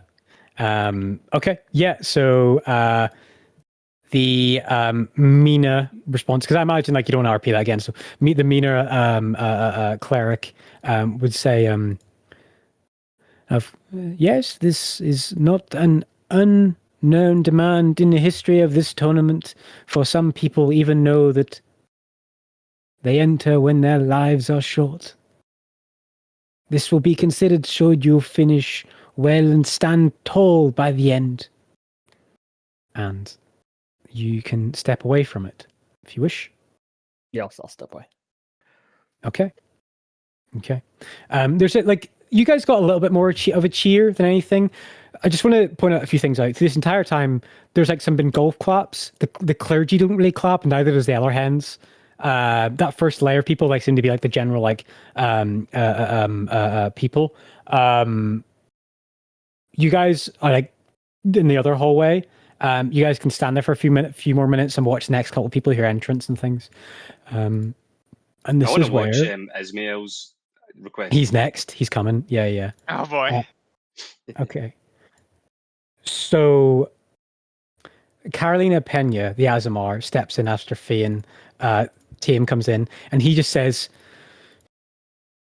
"Damn, she's a good singer, but she can't possibly top me, can she?" And she starts to speak. I'm going to roll the dice first before. But I don't even mind. Oh, she rolled a natural I was one! about to fucking say, don't roll I that was- one. My God. I was going the hell opposite yeah. direction. I was sort of going, I respect him. I don't have an issue with him. I hope she rolls a natural 20. But that's the complete She starts opposite. to speak. She starts to speak and instantly coughs, and then has to cough a little bit, and then like a little piece of like something lands in her hand. And she like instantly puts it between both hands. Excuse me, ladies and gentlemen, and noble clergy. Ismail Oranos is a man, and this entire time it's like she's speaking. He's like stepping up to stand. Who has hurt and strived past all pains, and means to see his heart healed. And nothing more would bring a greater joy than accepting a hand in marriage of the woman that he has loved since he was a boy. And he takes a knee, and he takes out a wedding band with a crown stone on top of it, the size of an apple, that seems to pulse with like dumph, flash of light. An apple? A gem made out of solid orange hues and golds, and there's natural light in this chamber from the open top sky above, and when he takes it out, there is literally like a pulse, like a dumph, and every time there's this pulse, the light flashes in response to each time it pulses, sourced from the gem itself. Like it's living. And Ismail says, I have waited too long to do this. but it took time. My clerics and faithful around me, my closest friend, Ancalato, supported me in this. I travelled across the realms to seek something worthy of a hand in marriage. To you, it looks towards the crowd. Justael Erith. Fucking knew it. This gem is the heart of a sultan genie in the plains of sand and earth, gifted to me so that I may offer it to you. The crowd is fucking staring at this like someone has whipped out a priceless artifact. There's no history of this. There's no historical precedent for something so valuable. And everyone stands off of their chairs, and because Ancalato sits off of his chair and starts to immediately proper Ernest Cloud and just gives a thumbs up to Ismail, like, I knew you could do it, Ismail. You finally got out of your nervousness, my good friend. And there's a whistle and a cheer from multiple people as everyone just totally just loses it. Like a festival ending encore in this, as he then tucks the ring away back into his coat and steps off with a smirk, following Carolina Pena. As he even walks out, people are still cheering, and he just goes to walk straight past you, Thoric, and just gives you leans into the side of your ear. I look forward to seeing you during the tournament. And just leaves you and walks past you with Carolina in tow. Does Carolina look okay? Does she recovered? She looks a little bit like still wheezing from the food that was caught in her throat. I mean, yeah, she's a singer. I mean, I was gonna offer her cure wounds, but like just say, are you okay? I can offer you some healing if you are in pain. No, that won't be necessary. Looks towards Ismail and he just gives her a look like, come on, hurry up, we've got places to be. And she hurries on after him. Then we'll actually sort of give him a look of like, I'm busy here. Like, could you not? Like this, like if he's like, oh, I've got places to be. I'm like, no, if this is actually dangerous, or if she actually is hurt, this needs to happen. So she's okay. She's fine. She assures you she's fine. It was just a bit of nerves. That's all. It is.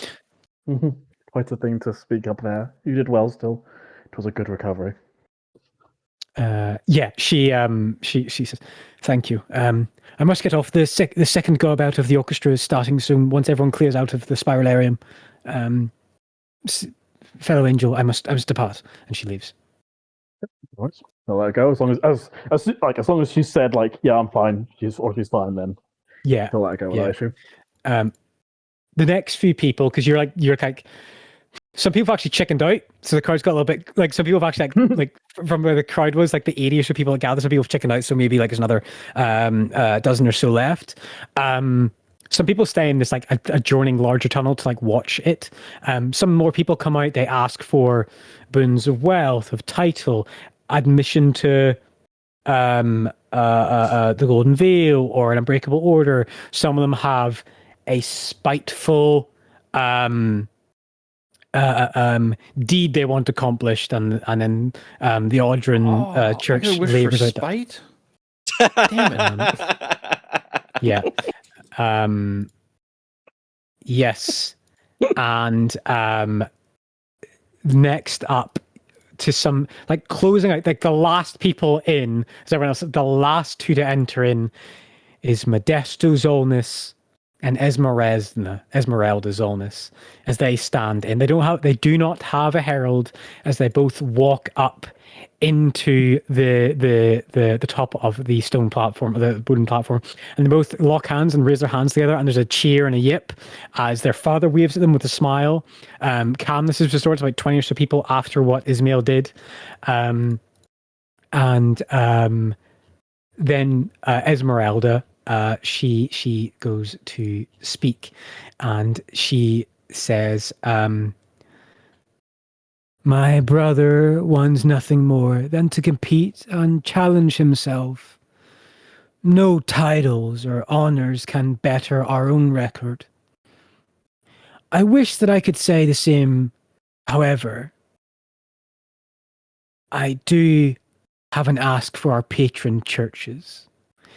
And she takes a knee and looks directly up towards the other hen and says, "Anacleto, will you marry me? If I impress the Pantheon's priests, they deem me a suitable match." And Ancalado, for the second time in the space of about 5 minutes, stands up from his chair and gives a look, and none of the other churches intrude. It seems like Helder's about to speak and sees Ancalado about to speak, and he says, "I never knew you thought of me that way, Esmeralda." And Esmeralda just smirks, and she says, "We'll talk soon." And he says, he shrugs, "You have my blessing. A round of applause for my close friends, Modesto and Esmeralda Zolnus, and potentially my future bride." And there's like a wild clap and cheers. Everyone in the chamber again similarly starts to do that. And Modesto raises her hand up and helps her stand to her feet. And people start to clear out. And the return of the rest of the luncheon starts to go on. Do you guys talk amongst yourselves? Do you guys excuse yourselves from the tunnel from where Modesto and Esmeralda will be walking past shortly? Taco spent the last all of that time thinking about how someone would source a gem like that and what implications there are for saying that he travelled far east into the desert to acquire it from a genie or a jinn. Yeah. And trying to recollect if there was anything like that they saw when they were in the city of The Free City of that was in the other campaign, but yeah, make an Arcana check about that, please. Okie dokie.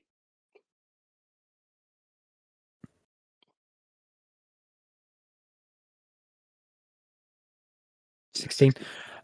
Totally unheard of. You didn't even know that genies could live without their hearts and their bodies, but I mean they're elementals.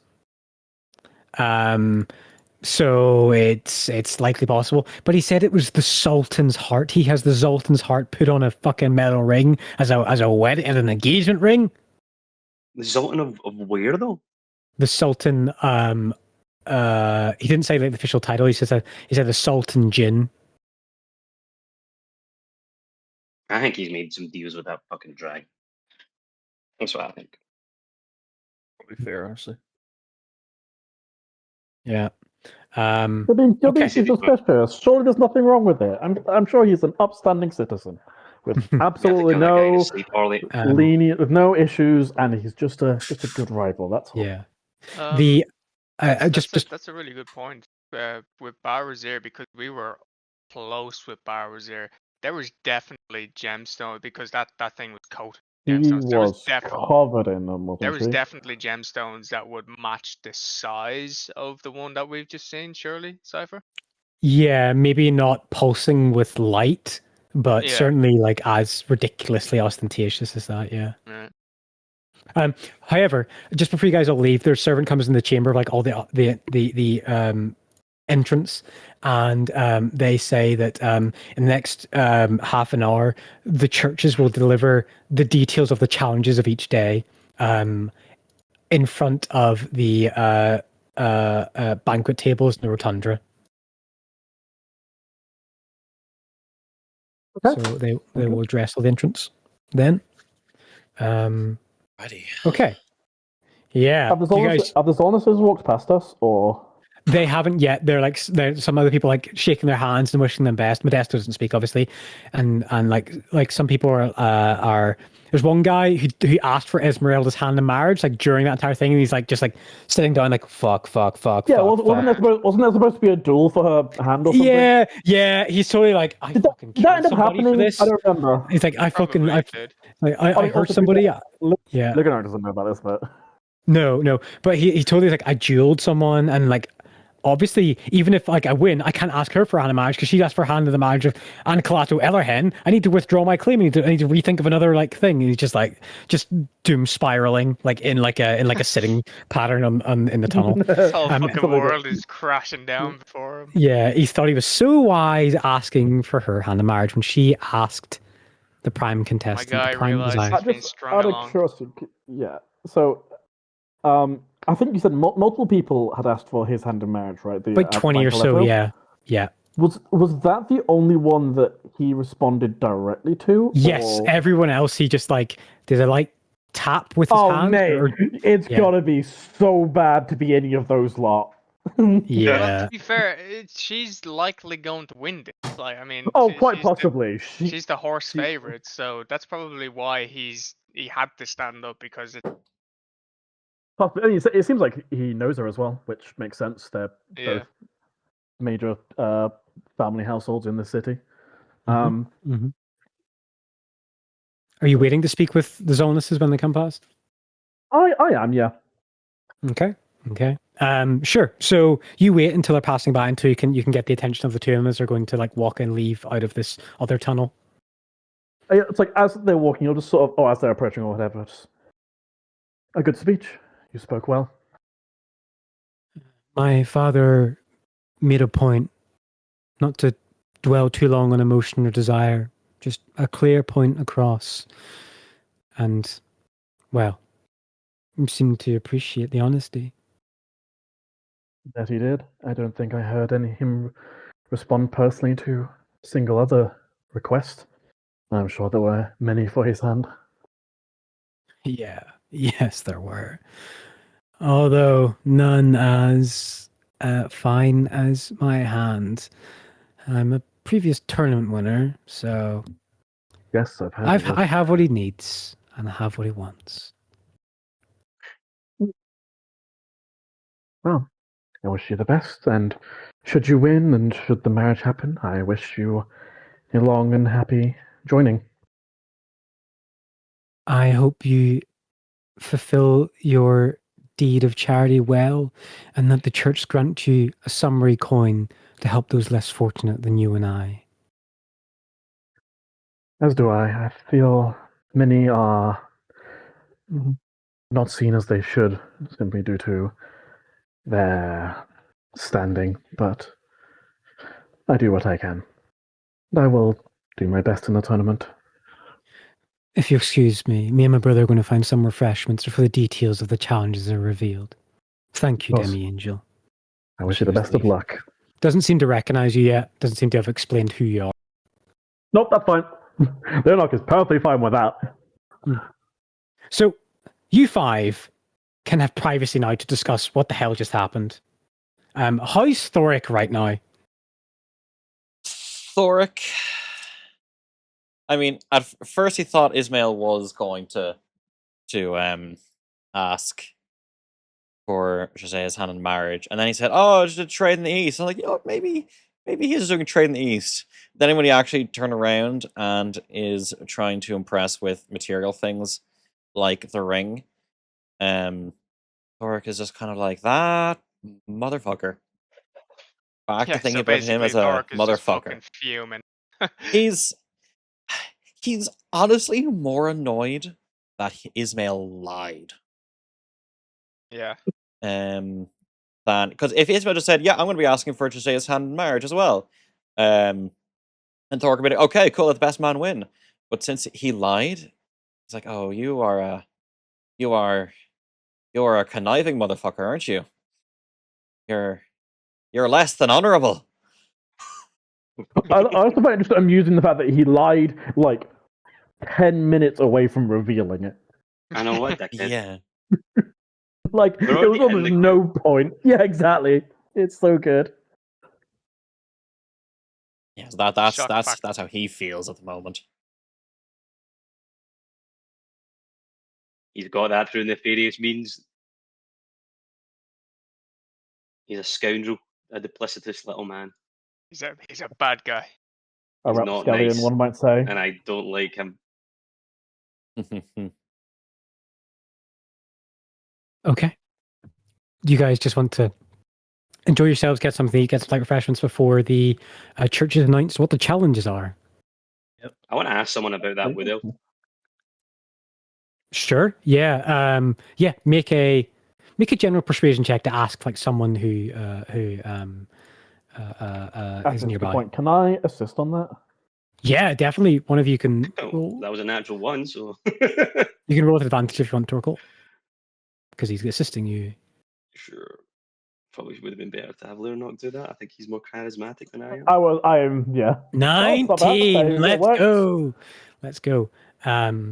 Yeah. You talk to this like businessman looking official, and he says, "Oh, that's Donato Alvarez. He was captain of the Elahen family guard. His family were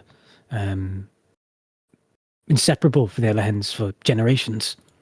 I think about a month ago or so, the Elahens let go of the entire Alvarez family and then brought about the Raven Swords. No one really knows why.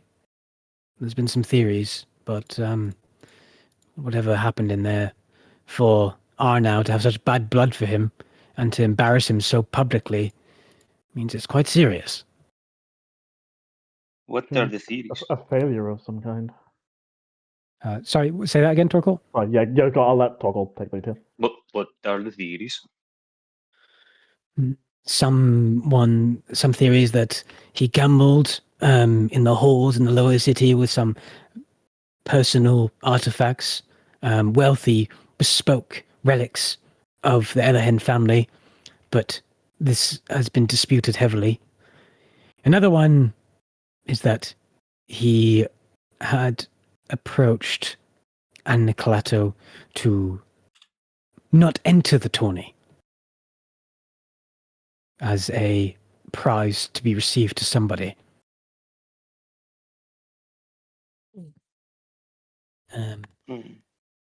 And finally, the most alarming and probably the most unlikely, there was rumor that there was an attempt made on Ancolato, and the Donato and his men were unable to at least react fully, and it took a priestess sacrificing their life to help the young boy get away.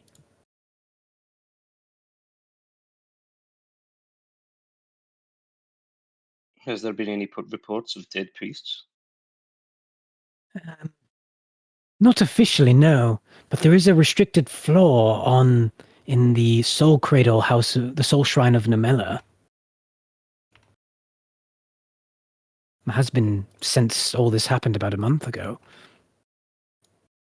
I'm a frequent visitor of there, replenishing the heart of the soul and mind, bathing, get poetry recited to me, as any fair man should. But this is the first time I've seen Donato in weeks since his disbarment and employment from the Elahens. I tend to go with the first one. Yes, most likely, probably that, yes. Okay. Thank you for the information. It's so hard not being from here that it can be difficult to understand all of the machinations going on. I bid you a good day. You too. I wish you good luck on your involvement, and I hope you get to at least the second day. Thank you. I hope so too. Okay. And he turns the he turns to Leonok and says, "So we agree that he failed to protect him from some kind of assassination attempt."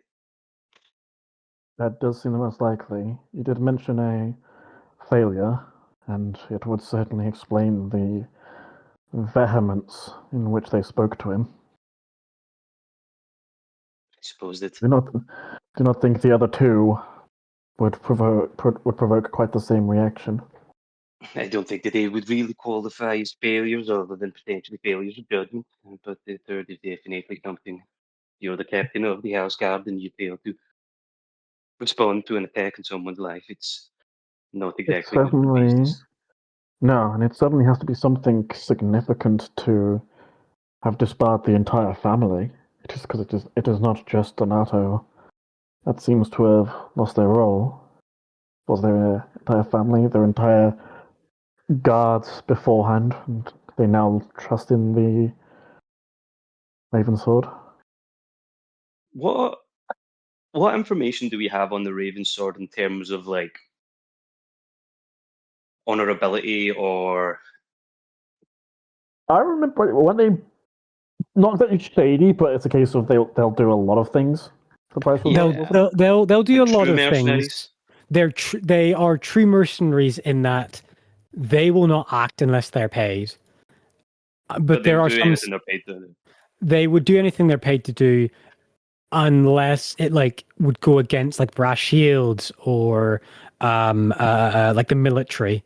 But for personal guarding, like if so you hire, like say if you hire like 10 Ravensword mercenaries, again, they're not really guards. Like as far as you're aware, this is the first time they've been bought to be house guards. They're usually like monster hunters, bandit guild destroyers, expeditionary leaders. They fill in the gaps the military can't be or the brass shields can't be. This is the first time you hear them just being simple house guards. And the numbers of them here is like an entire, what would be like almost the entire central, probably the entire central wing of the Ravensword is protecting the Elahen household at the minute, based on numbers that you've seen. I mean, they're definitely like an expertise guild. They don't just let anybody in. The people that are members are pretty talented combatants, or thieves, or not thieves, but or infiltrators or scouts or something like that. They are generally well respected. It's not like they've got. They were founded. They were because like founded. you said, they've got the brass shields and the military are trusting to hire them. So Yeah, they can hire them in a pinch. Yeah, they can levy on the Mina Church to then pay for Ravensword to basically deal with stuff outside of the city's limits when they can't afford to be away from it. And the militaries use them in wartime as well to pay for them to reinforce flanks or to go against attacks, join attacks against Teoland as well. And Anakalato's the one that people are asking for the hand in marriage of, isn't it? Yes, yeah. That's the scion, the golden boy that everyone's following around and has a fan club that Esmeralda just proposed to as well. Same guy. Yeah. And there seems to have been. Did I get a sense of a timeline for when? About a month, is what he said, a month, but I could narrow that down for you if you wanted. Yeah, probably. Sure. It is roughly happened somewhere around the second week of Walwell. So from the 15th to the 10th day, somewhere around the 15th to 24th of Walwell. Okay. Hold on, I need to find the calendar. It's all good. what was it? Sorry, second to the 15th.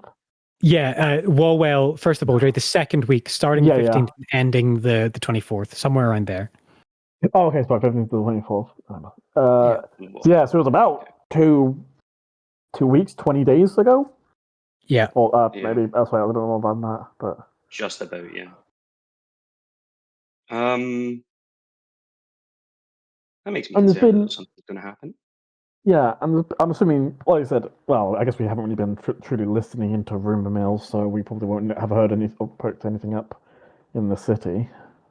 No, and obviously, like if Ancalado's there's an attempt made on his life, that's not something that's going to travel very far, and if it is, it's going to get shut down fucking quick. Well, it would either not travel at all, or it would travel everywhere. There would just be no in between.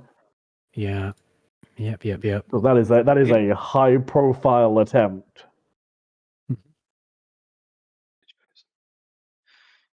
Yeah. Okay.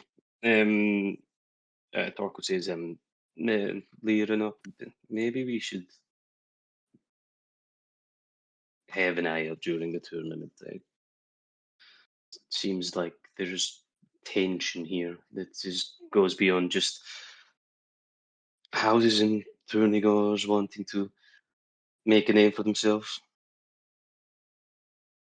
Certainly seems to be something going on, yes. That has actually just reminded me of something. So Naka is here to oversee effectively the people that are entering The in the name of knights, Odrin. yeah, The knights, probably right? specifically Modesto and Is Esmeralda, that yeah. common that someone of that station is overseeing this, or? Yes, because I mean he's an ambassador. He doesn't have like a true military position anymore. So like he's not like a direct like seneschal or marshal or anything like that. So Okay. But in events where a lot of knights might be on show in a tournament or like a pageant event, the Grandmaster would usually attend, or at least the under marshal would attend. But he's filling in for that. Yeah, because okay, so yeah, so it doesn't stand out. I mean, the fact that that's go, it doesn't stand out for me to go, huh? That's unusual that he would be here. No. Okay, that's fine then. Yes, there seems to be some tension going behind the scenes, but that could just be the tournament. I can't say I'm too familiar with it. I suppose that my line of reasoning is that the unsuccessful attempt in someone's life is usually not the end of the matter. And No, with the it will changing not. guards and mercenaries put in positions to provide protection, it seems like they are taking it very seriously as well. But we know, or at least I would expect it, with so many people in this area, it's hard to keep track of everyone. That it will be. We should. You are right. We should keep an eye out just in case. I can't imagine why they would want to kill or harm such a person, but I feel that Machiavelli doesn't exist in this world, so that won't work. The nature of such, the nature of such inner workings in these houses has always befuddled me. Yes, it does seem that once you get to a certain station, people sometimes just wish you harm. Just sometimes to prove they can. I don't know, but I just want to point out something.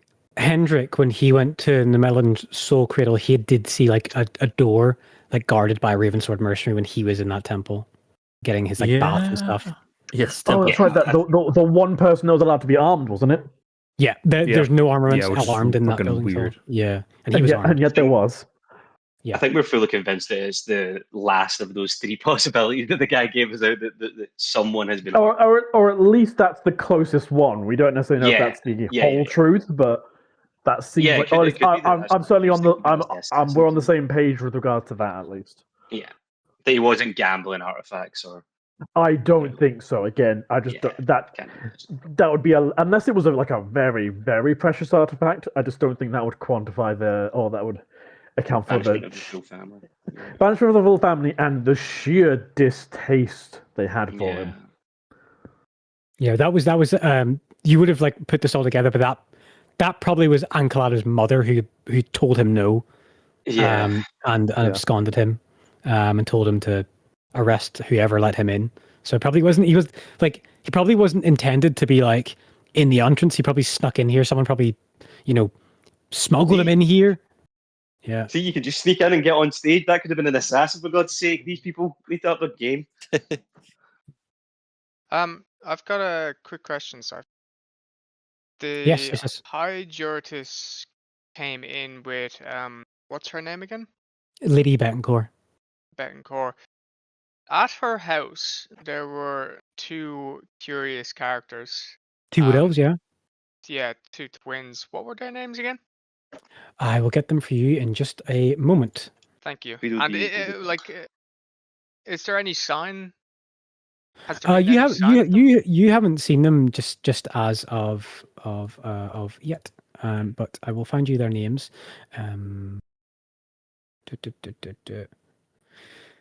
Demon fight. Okay, it was just after here. Like, didn't she say they were nephews or something?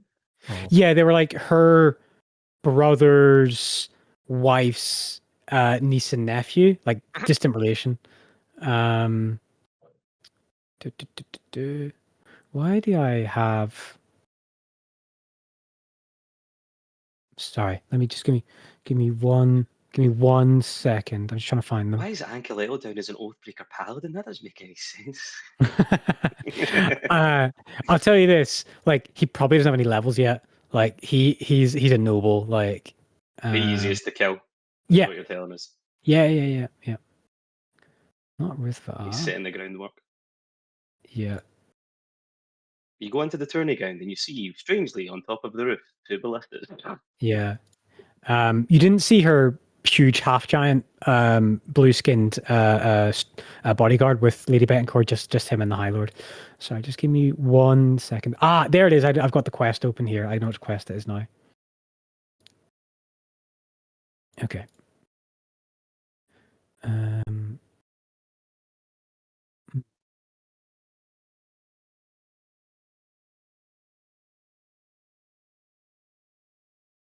Yes, here we go. Florent Caveat and Aurelie Caveat. Florent was the male, and then Aurelie Caveat was the female. The two of them. I'll just put them in D&D.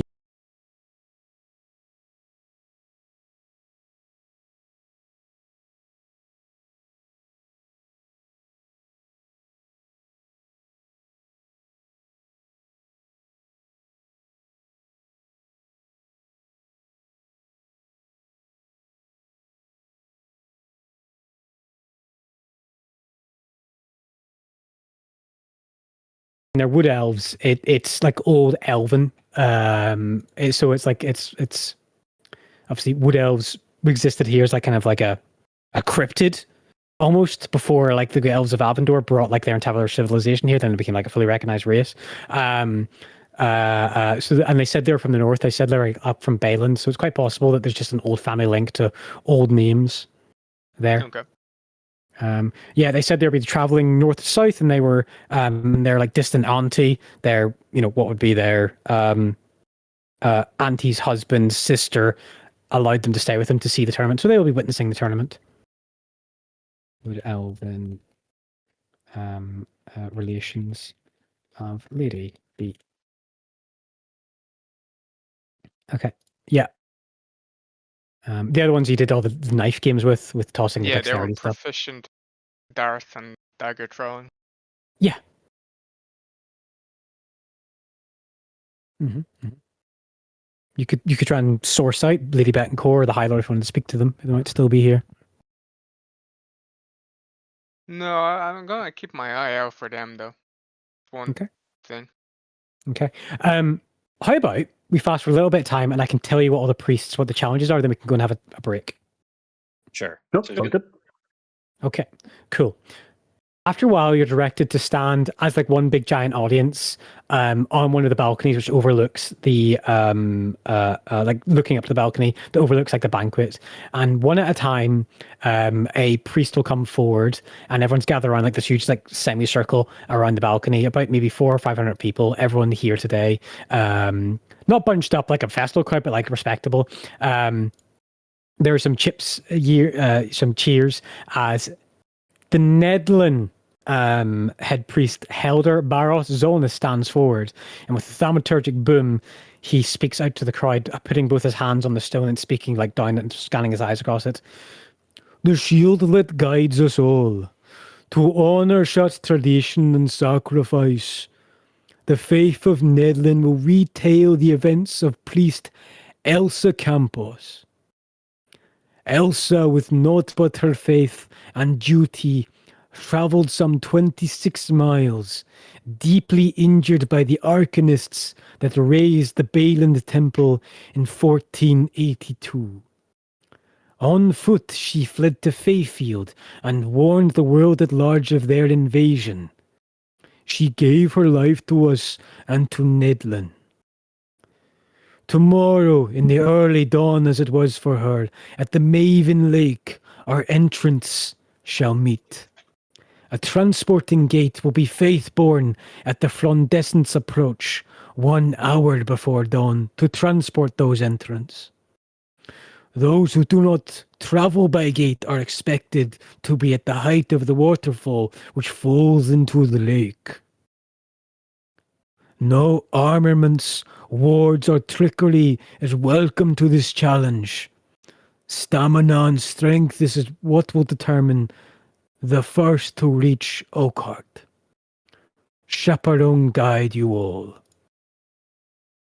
And there's some clapping and approval. Then the Mina priestess steps forward. The mistress of luck and fate. Our gold-coated halls will be opened for the first time to entrance of the tourney on the day after the first Netherland challenge. Midday you will all gather at the gates of the Vault of Deceit.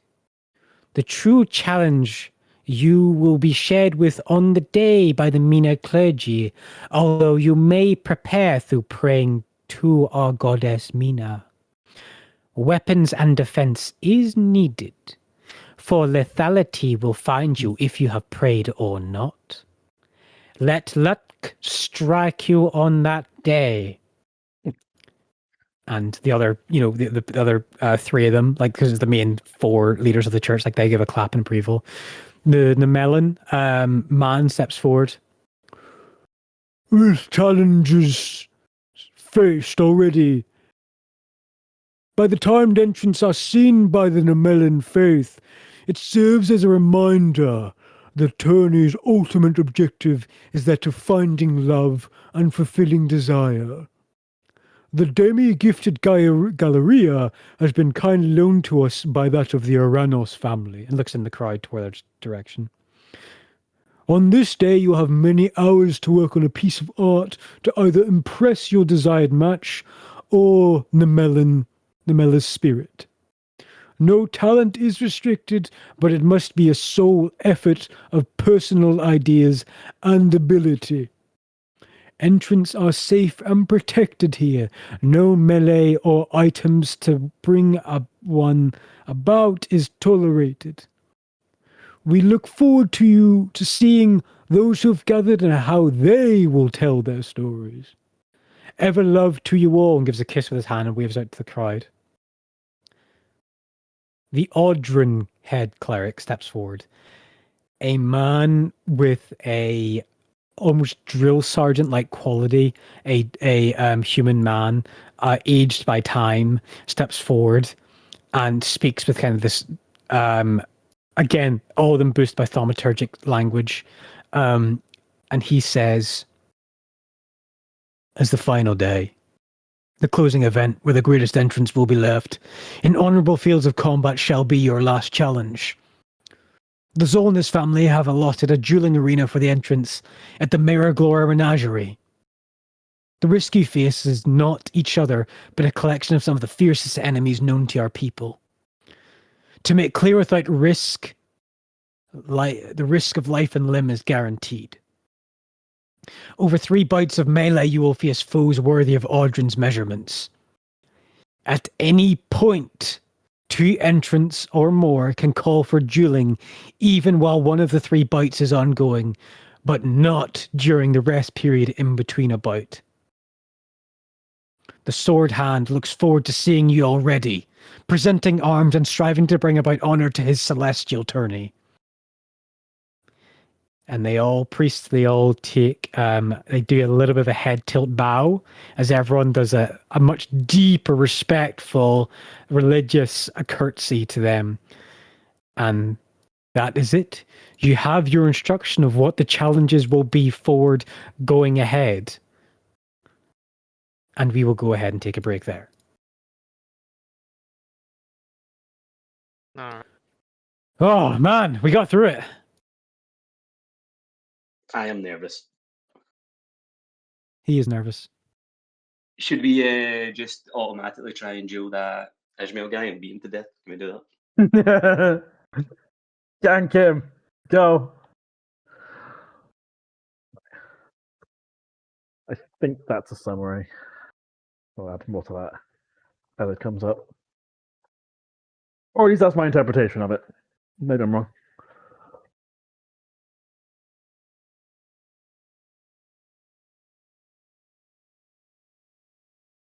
What? Okay. The decrees by the 4 church heads of Mina, Namela, Audrin, and Nedlin are all sheltering back, going back into the palace.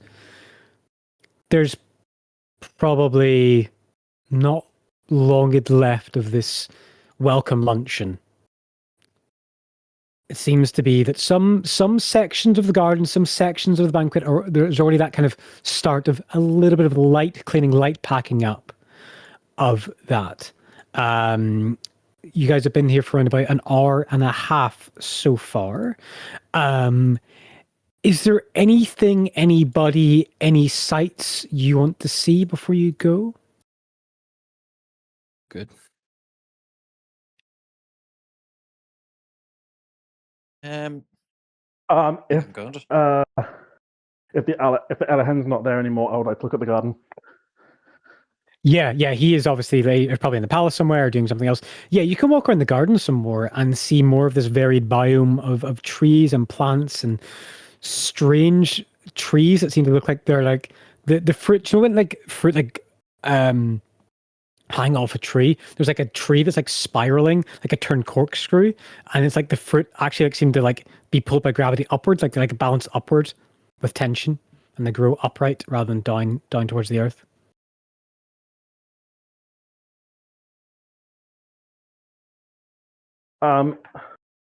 That's just one of the interesting things you see. Yeah. So is it specifically like things like they're exotic flowers, or are they stuff from around the Concord, or are they from out? These are all stuff from around the Concord. Like this is like there might be some stuff that's from further away, but most of it is like you're long lived. You recognize it's like trees that grow in the north, shrubs that grow in the north, shrubs that grow in the center, shrubs that rare coastal plant life that grows on the coastal white cliffs around Oakhart as well. Neat. Like that. I think we'll just have a quiet little wander and enjoy the garden. I'm not expecting to come back here perhaps anytime soon. So, but beyond that, yeah. If the party looks like they're ready to go, then we'll get prepared to leave. Okay. Is the I can't remember the name of the role, the title of the hearse. What are they called? Oh, I know who you're talking about. Teodoro Simone's. You're talking about her. What's their title? I can get that for you in a second. Teodoro.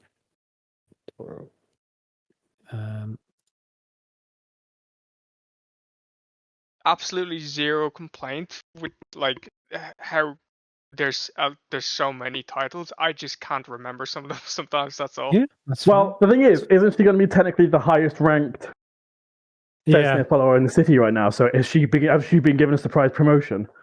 I mean, she was already that. She was she led everyone going there. Like she was the druid in charge. She would be known as the Wood Warden. Oh, okay. Yeah, sorry. Is she around? Is she about? You haven't seen her so far at this event. Okay, yeah. Probably like she's probably got more important things to deal with at the minute. Redoing her everything like that. She didn't like ever express anything to you guys that she was attending or anything like that. Yeah, aside from what she had to do the night that we left to see the house for the first time. Yeah, like she's like officiating and dealing with all the I don't want to say the bark work rather than paperwork of like getting the hearse back together. Yeah. The hearse work. Hearse keeping. Hearse keeping. Also, this is one thing I learned recently. You guys can actually see where my cursor is on Legend Keeper if you're on Legend Keeper. Wait, really? You're on the web app. Yeah, you can see where my cursor is. And the other party didn't know that there was maps of cities until yesterday. Oh no. Yeah. Seriously? Oh. To be fair, there's a lot of different nooks and crannies on Legend of There is. Like This is I fair. think only up until like maybe 2 months ago, I didn't really know how to navigate to. Like to me, it felt like there were some pages like sneakily hidden away, but it's just there's different ways of navigating around the website. I mean, like when you click on Ocard, for example, and then instead of using the sidebar, there's now tabs up on top that you can use. There's a tab bar up on top. I never knew Yeah. about that tab bar. Yeah. Very good, but as the UI is a little bit like The UI needs takes a a little bit. bit either It takes a bit to onboarding get used to. or a little bit more kind of like a visual. Yeah. I think that's the thing, because I spent so much time working on it, I get to learn it a lot faster than you Yeah. guys who just look at it once a week, maybe. Yeah, Yeah. exactly. Plus, when you're making pages on that, like if you can't find like that tab thing, for example, you've created something. You're like, okay, how do I get to that? At least you know that there's something you need to find. Whereas, Yeah. And then, I don't know if you noticed, but if you zoom all the way in the map, you should see the boundary zones of like Southern Erith, Central Erith, Yeah. Northern Erith. Okay, cool. Just want to make sure you guys can see that as well. Cool. All right. With that, do you guys want to like leave before the rush on the gondola? Oh yeah, fuck, Yeah. fuck rush hour traffic. Let's go. You know, I'm going to go over to the Tame and I'm going to pat him on the back. Tame, you did fantastic in there. Really? The story changed so much. I actually didn't manage to get the whole like storied performance out into the bars and taverns, but I feel that actually what you've done already with getting your Heroes of Elkhart title did all the heavy lifting for me anyway. Yep. Well, I'm glad you're there. As am I. Do you want me accompanying you during the days? I can hold off on the more dangerous ones. I imagine there'll be spectators in some capacity for the one tomorrow and the menagerie, but this is more of a upper society event. I think that the Elahens have put on multi-days of racing at the course to keep people entertained with that rather than perving into the events of the tourney and potentially being a distraction or harming its events. Well, I actually have a question for you. How are you with Yes? creating works of art? I know that your ability to orate, create stories and such is quite prominent, but how are you with things like sculpting or painting? I've never really tried sculpture work. I don't really have the patience for it. And as for painting or drawing, my tongue does most of the dexterity in my body rather than my hands. Okay, that is fair. That is valid. I think you've described me adequately already as an orator rather than producing physical. I mean, I can transcribe a play and give detailed theatre notes to a performer, but for direction for someone to act or how to speak. But as for actual tangible one-offs, as our fair Nemelin priest described, you'll have to find your own way there. That is fair. It was a shot in the dark, so to speak.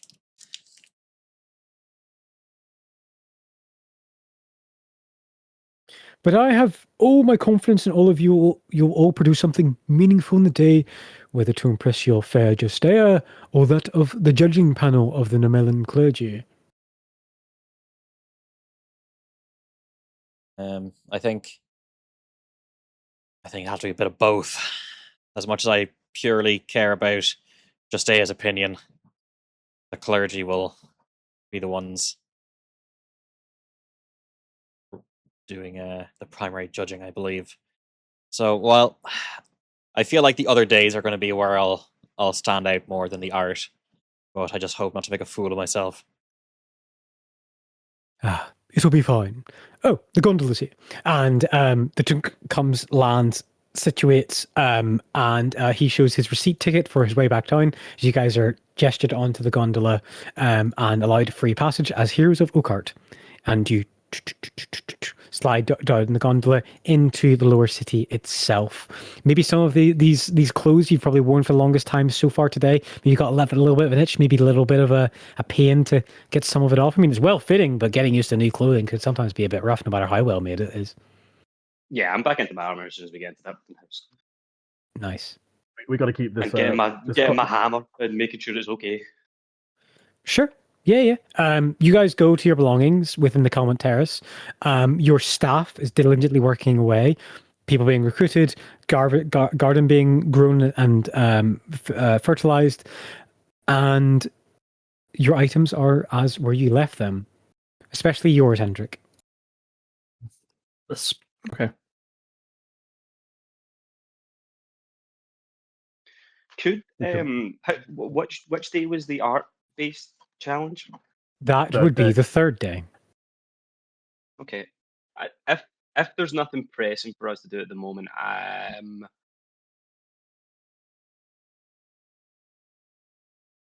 Torko wants to try and see if he can source.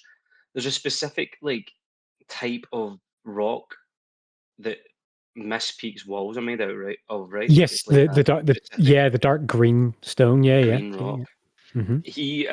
He wants to try and go through the town to see if he can source a large enough amount of that, like a block of it. Yeah. That he could chisel. It's that deep green stone. Yeah. Make a. Okay, I'll say this. It's a Miss Peak is a bit of a weird place anyway, like with the mist and separating stuff like well. However, that creates a bit of mystique. So items from Miss Peak are, sought out and valuable. I will say it's not. Oakheart is the place to buy anything. You can definitely find a chunk. I would like you to give me a persuasion check. Basically to deal with the merchant, but you will get a discount being a hero of Oakheart as well. I want to make that clear that would have been mentioned by the vendor as well. Can you guide yourself? Yes. Yeah, the other forged cleric does it all the time. I would like to guide myself. Okay, so a persuasion check. Yes. Plus a D4. Yeah. Plus a D4. 13, D4, 15. Okay, you can get a decent chunk of this jade stone. I mean, how big we talking? We talking like a football size? We talking like a table size? It need to be a significant, because a lot of the stone's going to be chiseled away. So, I'm trying to think. Maybe a Bergen size, like a big rucksack size, like one of the huge 50-liter Osprey bags, like huge rucksack. Maybe not that massive. Maybe as wide as it needs to still fit in a tabletop. So maybe as wide as a keyboard or something like that. Maybe 2 feet in length. 2 feet tall. Sure, and absolutely. Then, that needs to be almost square in that kind of. Got you. Yeah. So that kind of rhombus, weird, square, rectangle-y shaped. Okay. Absolutely fine. What would have been about 250 gold pieces is reduced to 125. 125. I have. Where is my? Hold on. Oh yeah. Okay. Cool. 125. Cool. Yeah. So add a 20-pound greenstone Miss Peak chunk to your inventory. 5-pound greenstone. Yeah, for the strangeness of the rock, it's quite light for what it is. It's not like veinstone is obviously quadruple the weight of what the stone should be there, and this is slightly lighter, or again, it's more the lighter than what it should be. Right. Yeah. Good, because carrying that home would have been annoying. Cool. Awesome. I love it. Has anyone else got any supplies they want to get before the day at all? Also, if there's any blessings you want to do on anyone's items or anything like that, that's something you could do as well, Torkel, if you want to do, or any items you want to attune to before the event. Don't I have like Question, a deck DM. list or something like that? I have a question. Yes. That magic rug, Uh-huh. would that, are things like that allowed in the contest, or is it entirely physical? I mean, listen, there's a bunch of wealthy people here. They probably have a bunch of whole magic items on their persons they're going to use during this tournament. For the likes of like the fighting, maybe not during the racing thing, whipping out a magic item instead of doing the race. Oh, the race is the main. Yeah. Okay. Okay, understood. For the art challenge, do we have to bring our own supplies, or do we just dictate what we want when we get there? Oh, I really hope we don't have to just dictate what we want, because I just spent the fucking 100 gold. I'm pretty. I would feel that there'll be many people seeking to bring something of their own to then have it checked by the Nemellan priesthood, and then it would be like certified. I mean, obviously, if you like make something, like there's definitely, this has happened with years. Someone's went and bought something, then tried to smuggle it in, or like claim, I built this yesterday. I just had the time, and they're like, no, you have to build it here under our supervision, or make it here, paint it here, do whatever. So you can bring in the raw supplies, but for the finished project, you have to do it under their supervision. Okay, I would like to buy just some whittling wood and a whittling knife, if that's okay. 2 silver. Yeah, 2 silver. 2 silver. Cypher. And I will practice my whittling. Sorry. Yeah, go ahead. Ole. We've got a rogue which is really good at whittling, don't we? So the Zolnus are they're pretty much the loggers, right? Yes. Yeah, they own a lot of the forestry and the material harvesting aspects in and around Oakhart, yes. And I've only recently learned that they do in fact have ties with the Jandorns. The Jandorns, yeah. Which you've had conflict of because they're trying to deforest and clear, lodgings and housings and use the forest to build a and settlement. Also they're generally just dickheads. Yeah. But I'm wondering how accessible it would be for me to get what's the name of the unique wood that's around Hallowfall? Oh, let me find that. I can't remember. I should know. I apologize, but I've forgotten. I'm half dead today. It's Darkwood, also known as Zalantar. Yeah. That's the stuff. I wonder how accessible that would be to buy here. Yeah. I will let you know that this is Oakhart as much like finding like just coastal stone in Mistpeak is able to be found here. So definitely something that's like as important or rare as Zalantar can be found here. So let me just bring that up for you. What are you looking for it for? A pretty much a log around 4 foot. Okay. 3 to 4 foot. But I won't go looking in stalls or anything like that. My intention is to use my newfound fucking Zolnus kind of connections to acquire such a piece of wood. Yeah, you can do that. You can do that. For a whole log, that would be like do you want like a fucking tree man, or do you want like something that's like actually man portable, like a log you throw in the fire? So my plan, I'm thinking right now, it may change, but my plan is to carve out a me-sized model of the great oak of the Hearst. You like a sized version of you. A me-sized version. Okay, that is doable. Zalantir wood is it grows very slowly, so the harvesting of it makes it a valuable building material. It's not a wood used in like building. It's not used to build like houses or furniture. And if it is, it's done on a fine, expensive dime. Its more best use is that of you making weapons or like light short bows, long bows, crossbows, that kind of stuff, where it basically means the weapon is much lighter because it's a very light wood, but it's still just as tough as its counterpart that would be just as heavy. So in saying that, a wood of that size, that is going to cost you, with your reduction still, 250 gold pieces. How much have I got? Second. I think I just about have that. Yeah, because people in this town are like, they might not be making bows or short bows of it, but they're making like countertops, kitchenettes, a fucking boot shining rack, a cupboard, a wardrobe out of this stuff. I have at least spent and donated a lot of gold actually in the last couple of game days, so I am kind of decreased on funds.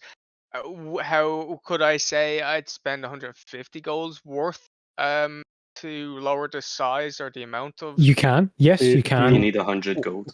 I mean 250 gold for wood. I know we're talking about a fantasy game here, but even me, I'm like, no, I don't want to spend that much. I can give you 100 gold if you want. No, I really. Yeah, that would man, make me man owns feel a castle. worse. He's loaded. No. When I did have like I'll- 500 and some gold. Yeah, he's rich. I'll chip in as well if he wants. That way, at least that way, the burden is shared between two people. It's not as bad. Okay. I'm running low on I'll money. get- I I'll wish I get could help 200. more. No, absolutely no, you're fine. I get 200 golds worth, and if I could get maybe 25 gold off each you guys, that would be great. Absolutely. You sure? You Okay. sure that's you only want that much? Yeah, no, You can have the 50 because that makes the maths easier for me. Okay, sure. Yay. Also, I'd I already put it appreciate into it. my thing.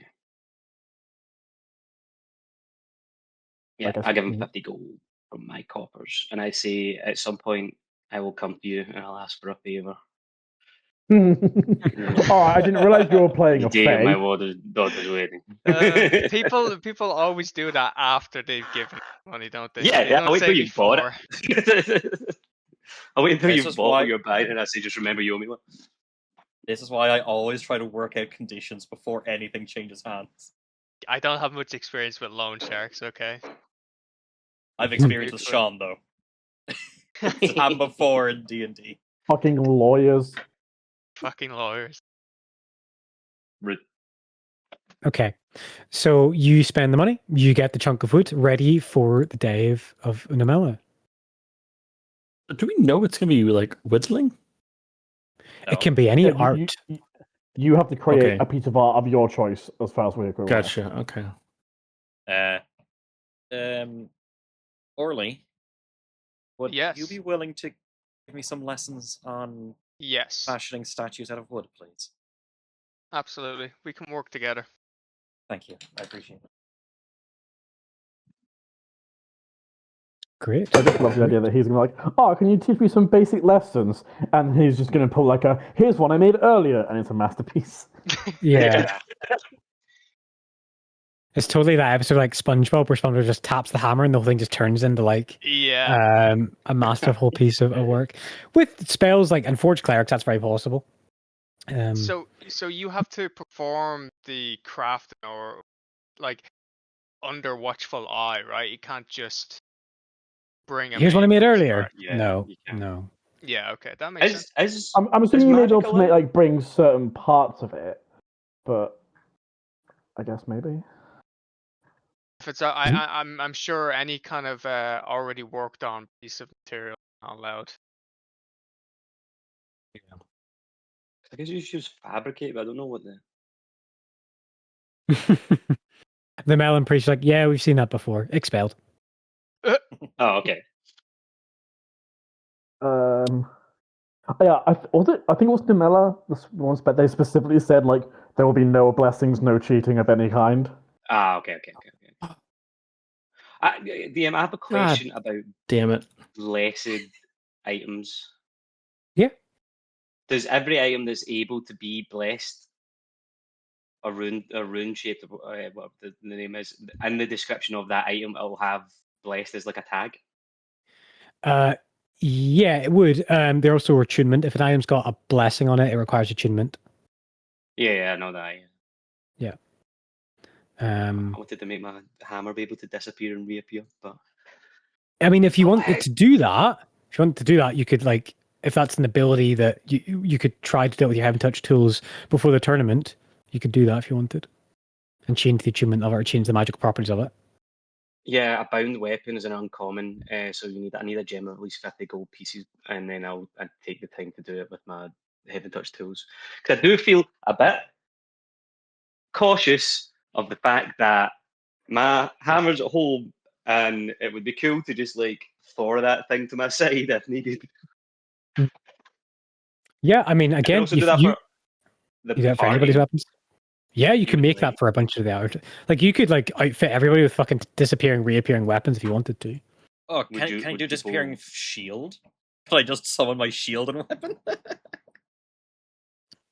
You want to Captain believe America so. a bitch? Throw the tower Flex shield and action just call it back. says- I think that your shield is already Weapon. powerful enough and couldn't get that benefit either. Yeah, but As a bonus action, fair. you can cause this weapon Fair. to disappear or appear instantly in a free hand. Bound weapon, uncommon, 50 gold pieces. So if people want to let me know whether or not they have something that they would like to be able to appear on their person if they are in this tournament and something happens, let me know and I'll see if it's possible. Question: for me Is to it do that. There's is it an attunement slot? yes, Yeah. it is an achievement slot. Any blessing is an achievement slot. So to let you guys know, if you go on Legend Keeper, Kinos, you can look at the list of blessings on there for weapons Oh. and armor, and you can see what's there. Can? If you can't, Yeah. if you don't have to pay for my man hours, but if you can pay for the cost of the gem, that would help. And if you cannot pay for the cost of the gem, you will owe me a favor of the equivalent of 50 gold pieces. It's You, I mean, you should absolutely be playing a fairy. I'm just saying. it's also a DC check because if he fails the DC check, the Yeah. gem is used, but the blessing isn't performed on the item. Yeah. So, yeah, Oh, I remember. It's literally it's the ones from that book, isn't it? yeah. I've just converted, Okay, that's fine. converted all the language into blessings. Oh, cool. Sick. It's 2 hours to do a blessing, so you guys got 10. So if I gave you my dagger, Yeah. would you be able to bless it so that if I threw it as an attack, I could summon it again afterwards? I believe hypothetically that's possible because the thing just says as a bonus action you can cause this weapon to disappear and reappear in your hand. Yeah, so you could bonus action it back to you if you wanted. That's cool. Yeah, What about or you just what carry about- multiple daggers. or what about yeah. I was about to ask what about a bolt? It's like the most tight rogue ever. No one to spend any money on bolts. if you got those arrowheads that are like barbed so that when they go in they're really hard to pull out and then I suppose it magically disappears, it doesn't come back to your hand. Yeah, Yeah, it doesn't pull out and return. That back. would be fucking That would be nasty. disgusting though. yeah. That's also a question. Does anybody want to purchase special ammunition before the tournament, or any weaponry? Does anybody want to pay a smith to upgrade any armor you have, or anything like that? Did the crafters get my poison kit done yet, or are we still waiting? It's a few days before. It would be on the first day of the next month is when you finish that turn of the Bastion.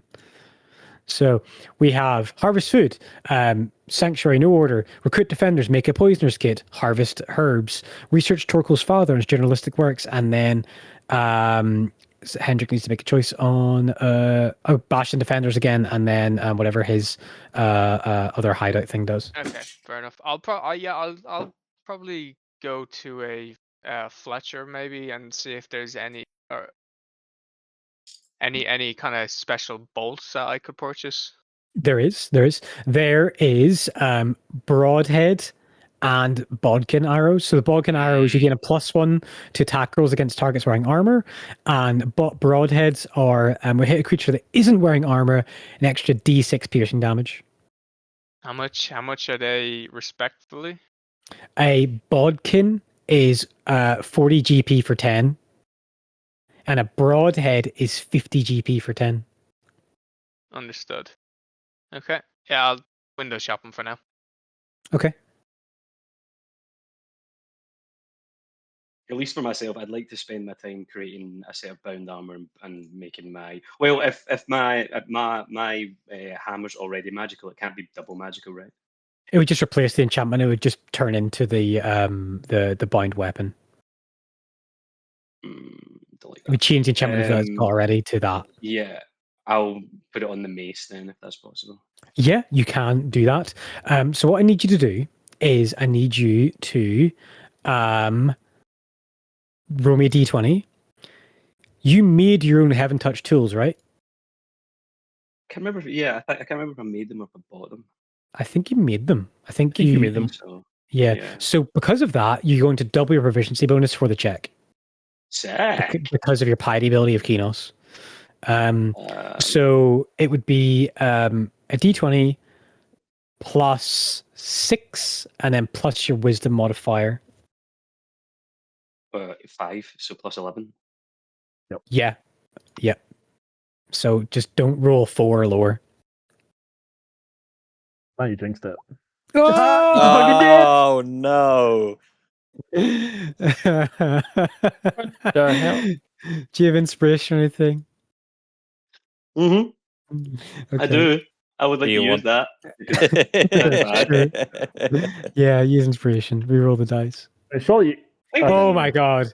Okay. I was going to say, surely you can't do it twice. So what does I that was, look I was like? thinking that my tools would break. Yeah. So the mace, just rename it to bound mace and like make sure in your character sheet it's attuned. Like I can help fix that for you, but make sure like you're attuned to it. And now it reappears and does stuff. Now the scale mail is a +1. That's just inherent from the scale mail, right? Or is that a magical feature? Look at character sheet. Oh, that's you touching it, right? As a forge cleric, just making it into a +1 at the start of each day, right? Oh yeah, I think that probably. Yeah, I've got a magical ability to do that, don't I? I would say if you could like, you're a forge cleric, so I would say like I'm gonna house rule this that you could like put a blessing on that and then still make it a +1 item because like why the fuck not? You're forge cleric. Yeah, So because like, essentially all I would do is change the scale mail into being bound scale mail, and then at the start of each day I would bless that scale mail as well. Right? Yeah, to be a +1. So you want to bind your armor as well as your weapon, and then attune to both. Yeah. Okay, that is another skill check and another 50 GP spent on a gem. Yeah.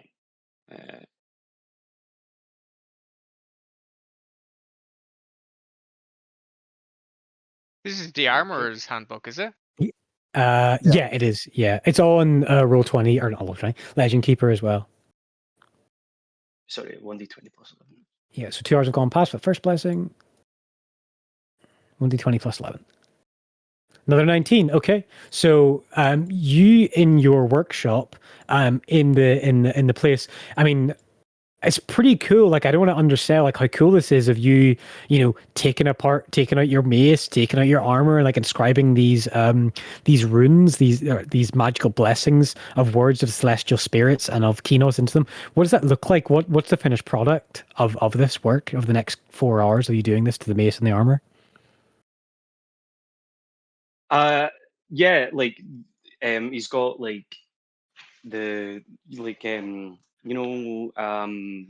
clockworkers glasses and stuff like that on, and he's slowly chiseling into and because of the kind of person he is, it's not just the insetting of the stone, but he makes like a passage about Kinos and the creation of this armor and how it was made, and what blessings that he's putting into it and things like that. So she's sitting there filigraning for hours by candlelight. And I think at the end, towards when he wants to make changes to the items, he places his hand on it, and his hand glows like if you've ever put a torch against like skin that you can see through, like that kind of effect happens. So, but and the metal heats up, and then he's able to like chisel it easier and things like that. So there's just like Mhm. intermittent flashes of light in this like candlelit room. All right, I've added an attunement slot modifier to the bound mace, and I'll do it to the scale mail as well. Cool. And then that way we know. Okay. Where are your attunement slots? They'll be in the bottom of your inventory. The bottom of my inventory. Okay, so I think Ah. yeah, so let me just edit this. Yeah, bind scale meal. So I've clicked them on there. That should be. I need to look at this. Does anybody else have any items they want him if they want to spend GP on stuff? I do not have enough GP for the ones I want. Yeah, I'm yeah. okay It goes for the from 50 moment. to 500 really quick. What about that? Even it's not even the 500 ones I want. Well, yeah, okay. Advanced tunable. Okay, there we go. All right. All right, you're bound to your mason, bind your schema. You're fully attuned out, my friend. Hell yeah, brother. Yeah. The death mask just sitting there in your inventory, like, please. It's been Wait, 47 sessions. Where the heck is When we my were signing up for the tourney, when we were at the hall, how many people were there with kind of like fully suited armor, like metal plated armor and such? Which hall? I can't remember the name of the hall that we were in, but when we were signing up for the tournament. Oh, in the You mean Nedlin the betting hall? thing. Or The only person you saw with the armor was Esmeralda, but you didn't know who she was then. Yeah, okay. I think your Shadow Walker jerkin is achievement. I'm going to do this just for my own like sanity and just like mark this on some stuff. So Shadow Walker jerkin. I don't think Sly Grasp is attunable, but let me just double check. No, maybe it is because it's got magic property. Yeah, the Shadow Walker jerkin is definitely attunable. Or I have to tune to that. So Orly's got 2 attunement slots free. I can't find that death mask. It might be in notes. Might be in D&D notes. No, check. Death Mask of Eliza. I will forward it to D&D. There you go.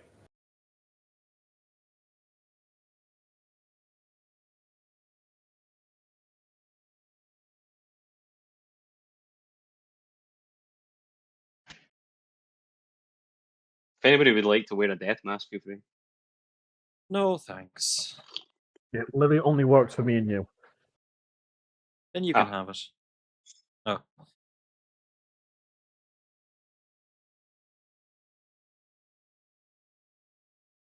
If we fight undead, pretty useful. Undead in this part of the world? Never. Yeah. Well, they're all vampires.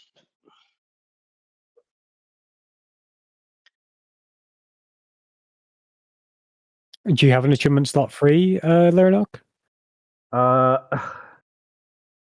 Kinda, not exactly.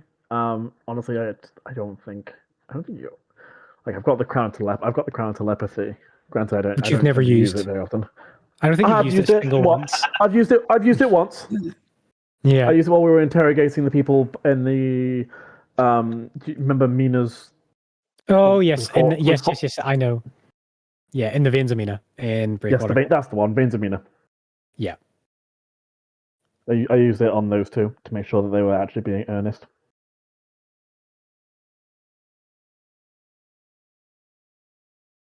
Yeah. I mean, Leonard doesn't like using it because it's entirely something which is because the mind should be sacred. It's important, so he doesn't really like to. Hendrik just peeking over the. Yeah, listen, that's exactly. If anything, that is a perfect example of what not to do. Hendrik supports this as a process. Do the opposite. Yeah. What does Hendrik have as Has to be. inventory slots? He's got the headband of intellect, the pearl of power, and the ring of heavenly power. The jerkin. Yeah, the jerkin is not attunement. I think you're fine to use that without attunement. Oh yeah, just for attunement. Yeah. Yeah, I think it just works. As Just the great works. Todd Howard just said once upon a time. 16 times the.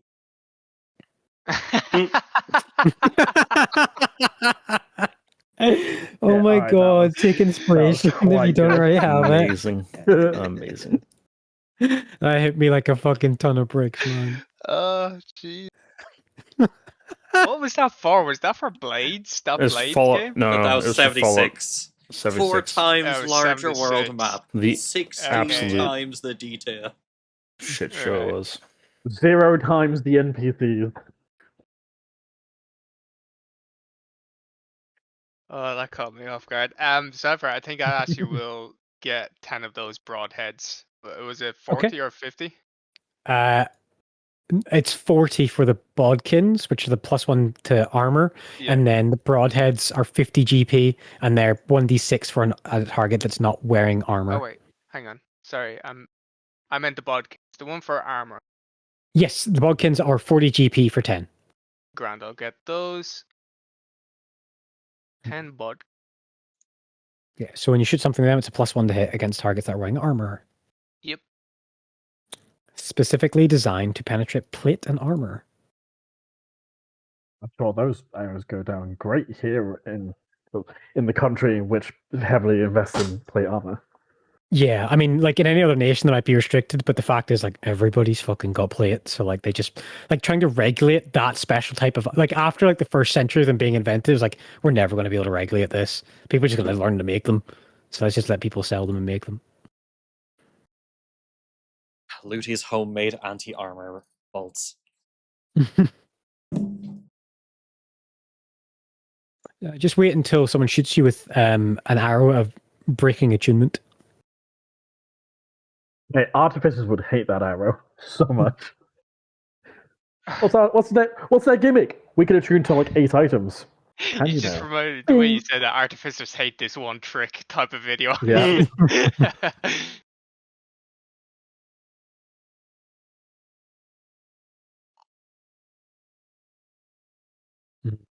Any other housekeeping? Any other items to buy, upgrade? I would like to. I need to buy something, but I need to do it tomorrow. I think. Tomorrow, the first day of the tournament, when it starts at dawn. Yes, because fresh ingredients are only best if they're proper fresh. The what? Sorry, say that over again. Fresh ingredients are best when they're actually fresh. So I don't necessarily know if I could buy fresh ingredients now and still be at their best the day after. Yeah, the stores Get might some not be open. Ziploc bags or something. I don't know. You get some very, very contained water skins. Yeah, there's got to be an equivalent to Tupperware in this world. Yeah, I mean there would be. I swear, up until like a few months ago, I thought it was called Tupperware because they're tubs. Anyways. Tupperware. You fall on the Tupperware's a floor brand. and you teleport telling- back to the Kalmarsha plane. No, why? Because of a genuine mistake? Are you telling me I they're didn't not? know, Cypher. I'm just pulling your leg. You teleport in front of the Dominator. Yeah. He's the new take in the teleporter. Yeah. Nah, Yeah, we need. plot The twist. Dominator, I the can actually. subjugator. I'm the teleporter. It wasn't the bandages or anything that was in the bandages. It was me. Yeah, I've been setting this up, or It he's was actually going me. to rip his skin off and be like, "I'm him."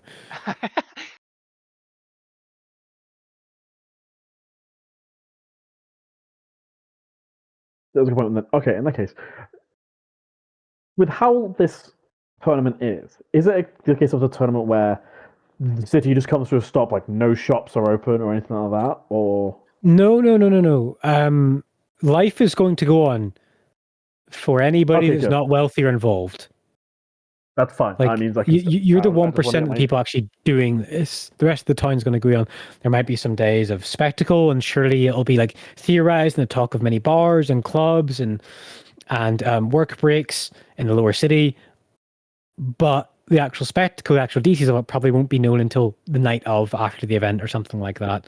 Yeah, if anything, the economy is probably gonna fucking skyrocket over the next few days. Yeah. I mean, and I guess I would, Luna would just like to scout out some good ingredients again to use for the art challenge. yeah. I mean, you could let them know I want to come by and get this the day of, because it was midday. Yeah, that'll work. So, sure, I'll put that in my notes. You should make a note of it as well, that you're going to pick up ingredients before that day, before the Nemelin challenge. Yeah. Okay, that's fine. Okay. Do they want me to pay now and hold it, or? Nah, they'll pay for it's different weights and like different sweetness of like the items. So like they'll charge you on the day. Okay, that's fine. Won't be a lot. Well, not for you anyway. Got a rules question. Yes. When it comes to loading different bolts during combat, does anything specific no. apply to me? No, you it's just use whatever. shooting. Yeah. Okay. We're not like, actually, you guys need to use half your movement. Well, I know, but it's still Yeah. not, like, that Yeah. would be an important rule, really. Yeah. I mean, if you're swapping from short bow to like hand crossbow, there's Yeah. definitely a rule in there Gotcha. somewhere, but not the ammunition types. No. No worries. No, I already made a grave combat error when we were fighting the big old tree. Which was? So I didn't want to do. I don't want that to happen. That's all. Yeah. The melon. I think you're correct in saying by all rights, Orly probably be at least downed in that fight. Oh, from the Hallowed Grounds. The hallowed ground thing. Yeah. It's all good. You see, I didn't actually realize it because I didn't read ahead on the piety. I didn't realize that was a piety ability. I thought it was just because we were followers of Baldre, and in my head I was like, why does that matter? But okay, whatever. I'll take it. Yeah. I mean, you has anybody used an appraisal of intention, either No. Lyrnock or Baldre? No.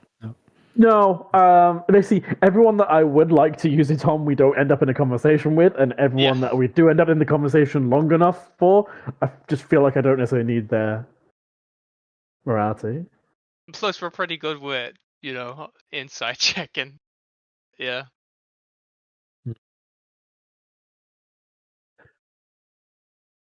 Don't worry, it is on my mind. I want to use it at some point. It's just... Probably could have used that at that banquet, actually, or the event we just came from. You see, I still don't know who I'd even we got to be in a conversation with them for 10 minutes, I want to say. Yeah. And the only thing it gives us is their alignment. Yeah. I mean, that is still helpful, though, to be honest.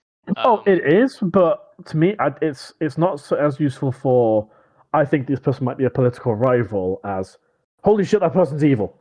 Yeah. Have you cast it on me yet? I mean, you guys could definitely appraisal him if you wanted to and learn his alignment. No, that's a question I don't want to answer. I think we already know the answer. I choose to trust Hendrik because I am a good person. They're afraid it's going to come back. They're afraid it's going to come back good. Yeah, then nothing makes sense. Do you want to do a retroactive alignment check on Arth and Trunor?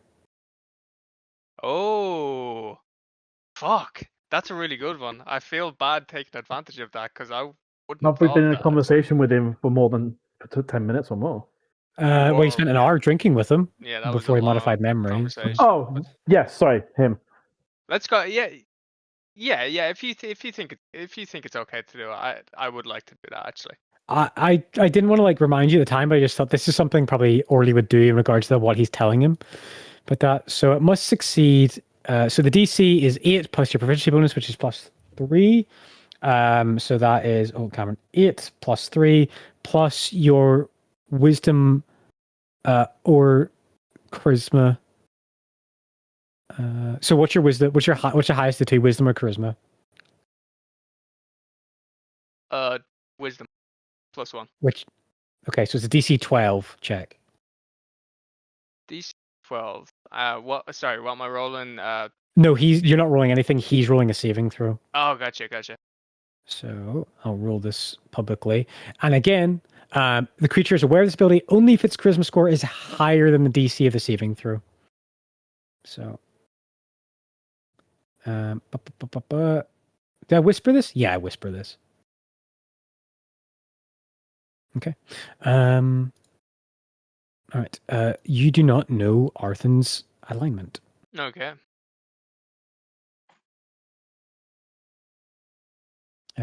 He rolled a natural 18, just letting you know. Nice. Yeah. Is anyone I like one retroactive. Is anyone you would have retroactively done it on Lyranok? I don't really think there is. Not since I've had it, at least. There are a couple of people that would have done it beforehand, but that's a level of cheating that. That might have been that might have been a smart one as well. I don't really think there's anyone. And by the way, I have had this in the back of my mind, so it's not like I forgot about it. But I don't really think there's anyone that's really that I would like to, and I have had the ability to do it. Because I don't think I got this until I got to the city, or got to Oakhart. Yeah, fair enough. And the person I really would have loved to use it on is our dearly no longer possessed. Person. The bard. Which is what I was the bard. I was so hoping to have a conversation with him after the possession, but High Lord Juratus said no. Well, and you just might. Oh, I've got a story to tell you guys. No. I love the idea that he can just hold that over Hendrik's head now. Yeah, like, If you don't do what I say, I'll tell everyone this. Yeah. 3 slaps. So yeah, I don't think there's anyone. So you're not using it on Tame. I'm not using it on Tame. I trust Tame. Tame is lawful. I think Tame has been a good person. He's been beneficial. He's not really gone out of his way to hurt anyone. He got his heart broken or something. I never really got around to asking him about it. It didn't seem appropriate the morning after. I trust him. Tame is 100% dragon in disguise and the end game bad guy. Dragon. Oh, Bar was here in disguise. Gotcha. And end game. That's what he said. End game. Yeah. He's chaotic evil. He wants to eat you. I'm just kidding. Tame's bad because he's a See, I didn't even have to use it, and I got it. Didn't even have to roll. Look at that. Yeah. It's not like the GM would just lie about something like that. You have never lied. What do you look? What do we think you are, Ryan? I mean, for real though, does Orly actually want to have a moment with the other party members and tell him about that meeting he had with Arthur? Probably at some point. Do you want to do it tonight? Not tonight. No. So before you start a risky tournament. What day is it? It's after the tournament, anyways, right? It's after the tournament. Yes, the High Lord is staying and witnessing the tournament with his daughter. So it'll be after the tournament that whatever happens with Malcolm happens. Yeah. Okay. Like literally the day after, or you're not sure of the exact day, but Arthur seemed to paint out that it won't be too long after it that they're going to leave for the capital, and then by an effect, their care for Malden will come to an end. Yeah. No, I'm not going to say anything tonight.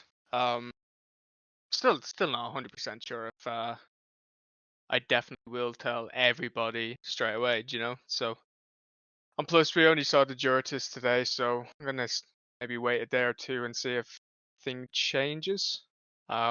Plus there's a lot going on in the likes of Thoric's mind preparing for this tourney. It's a big deal for him, and rather not just chuck some other stressful thing on top of that, even though it is an important situation. Is there anything anybody wants to do before we crossfade into the next day and the start of the tournament?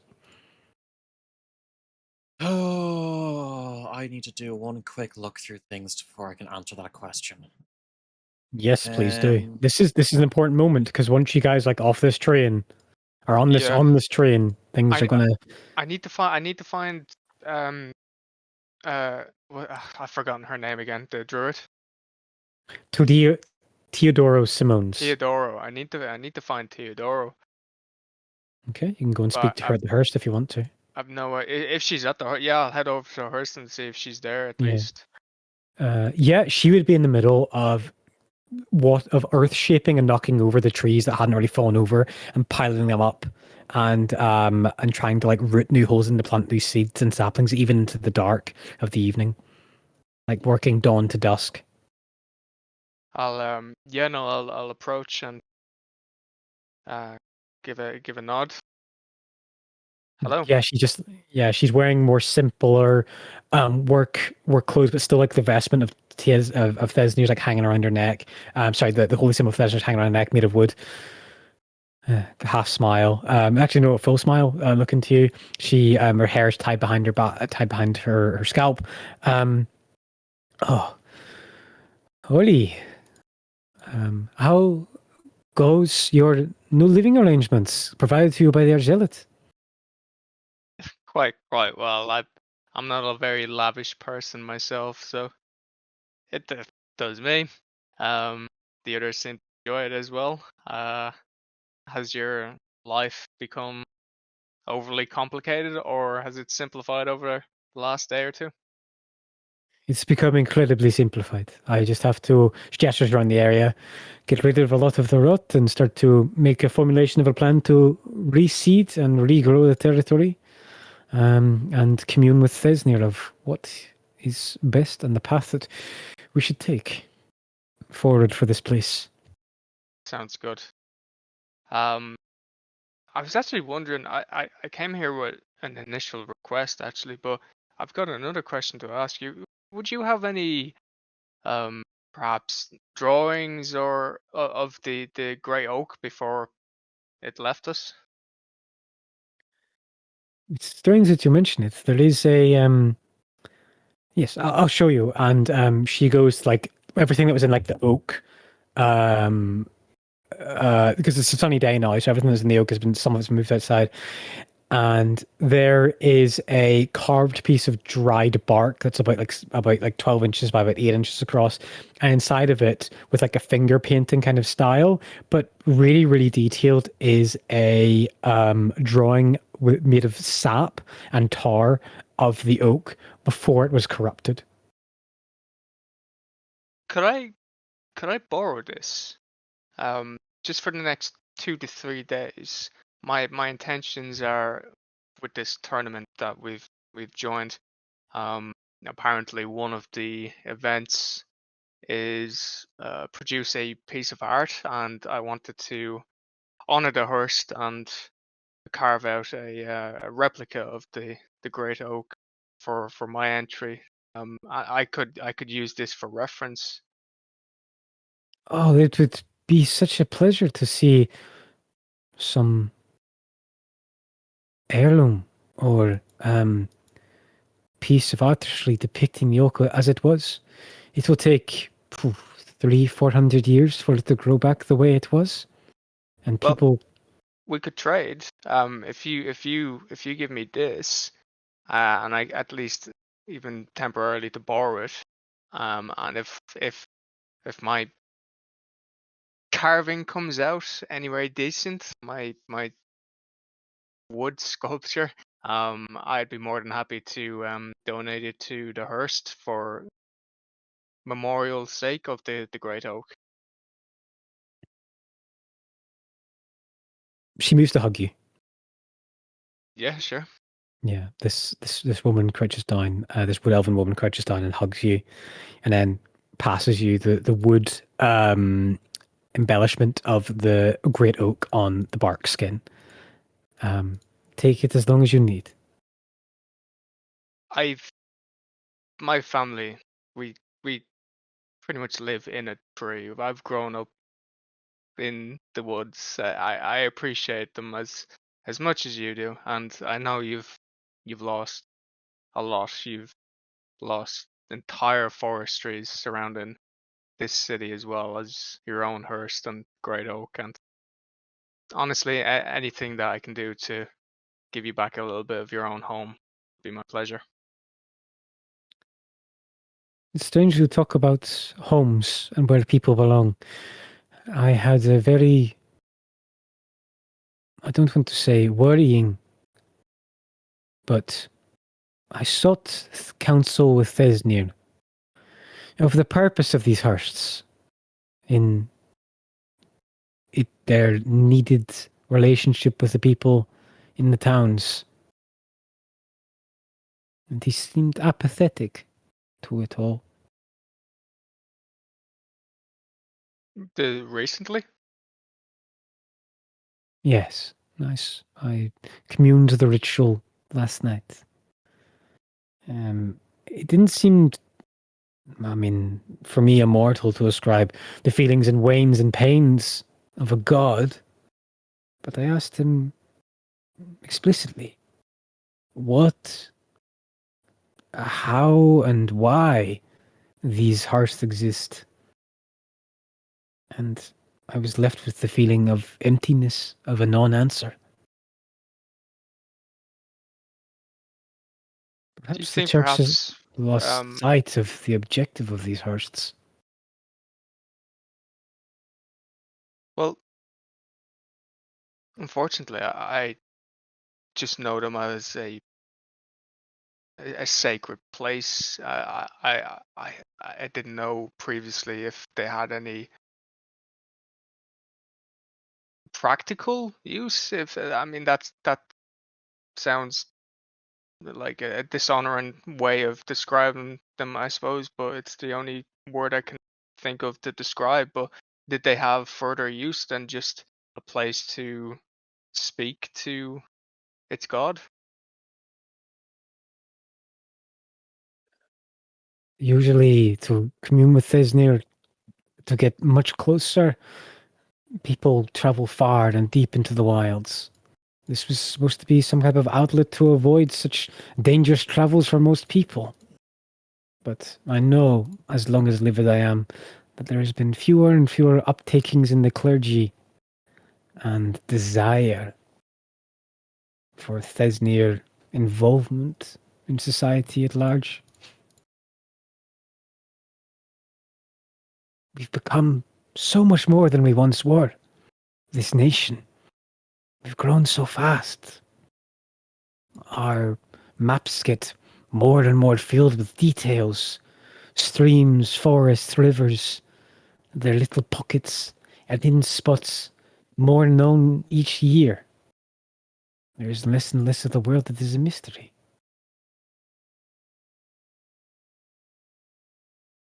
I don't think there's really anything to help that, fortunately. Maybe nostalgia for an earlier, more simpler time.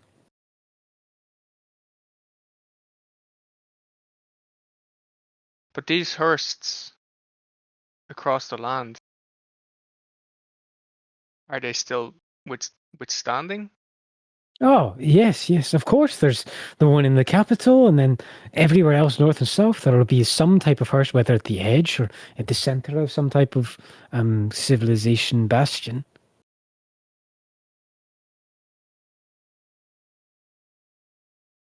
And they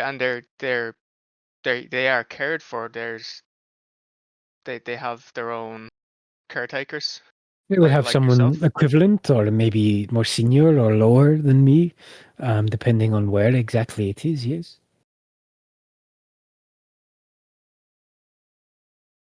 How did these Hearsts come to be, by the way? I feel like I'm interrogating you. I don't mean to. I'm just trying to further educate myself. People come to priests and priestesses to find answers. It is our calling to provide such. Come, sit. And she gestures for like a fallen over log tree that she's like ripped out of the ground, and like she sits down on it. The tales when our people were liberated long, long ago I'm talking about the Concord, speak that there was certain dominations, tasks, purposes given to each church to build a new society. And Thesnir, as god of nature and wild spaces, as well with Arias and Talos, do not really fit the mold of society. Arias took the duties of being a healer and watching the birth of new things, giving light, providing power to remedy wounds. And Talos brings about destruction that new things may grow. Violent firestorms, horrific tsunamis that ravage coastlines, winds that rip skin from bones on mountaintops as he walks the earth. Meanwhile, Thesnir sits somewhere in the middle, apathetic almost from it all. But maybe that is what he needed, a break from the duties. The Thesnir clergy and faithful are unlike the other 11 in that we're more simple, a more ancient, what would be almost considered classical druidic belief. More That is what neutral. we venerate. Yes. The world will change and it will Why go would on. somebody attack Thesnir?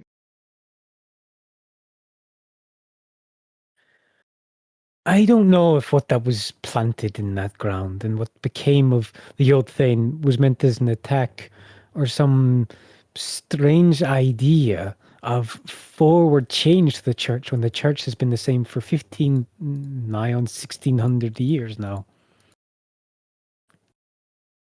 I'm going to mention the attack at Silt Slice. Yeah. But I can't remember what they were called. Salt walkers. The Salt Walkers, yeah. Have you heard of this splinter? How I described them at least. Yeah. The Salt Walkers. I've heard of there being an attack by Brigands of Talos that led to the path for the Hierophant of Talos to become who she was. But this dedicated group you described, powerful using this place, this Mistpeak, I've never visited. But Talos, out of all of them, out of all of our venerated holy gods, does not care from where the destruction sourced from, a good heart or a rotten one. Only that it happens. Yes, but the purpose is for the rebirth after, right? Talos does not stay to watch new trees grow. He wants there to be ones that snap and break in his wind or are lit by his lightning bolts when he arrives. So it's There's not his right. intention for rebirth, it's just a natural occurrence that happens due to Talos's actions. The theologians surmised because of his lack of aftercare once he has arrived. This is why Arias has never respected his courting. And with Arias, has there been any similar groups, perhaps, that in Arias's name have formed acts of terrorism? No. Arias is one of the most simple, early teachings to our children. It's easy to understand the sun and the goddess behind it, and the warmth it gives, the life it sustains. I've never heard of Arias clergy acting despotic or violent. I need to let my dog out because he's whining a lot. So give me 1 minute and then we'll do a little bit more, then we'll end the session. Oakley dokley. Sorry, he's been very annoying. And my wife isn't here, so I need to let them out. Sorry, guys. Mull over those thoughts for the rest of the party.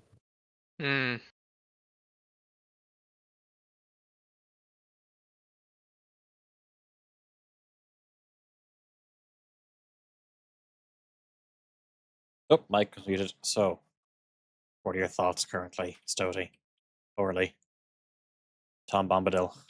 Dude, I don't know. There's so much kind of like conspiracy with these. I'm obsessed with these groups, and I definitely haven't been subtle about it. But Stody is just turning into the whiteboard guy or whatever it was. I'm not trying to be Charlie or anything. It's all connected. Everything. It's this is we my do favorite know. part of the campaign, though. It's just all the little strings.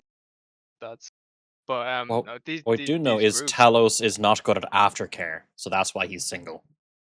Yes, yeah. Yeah, I picked up on that too.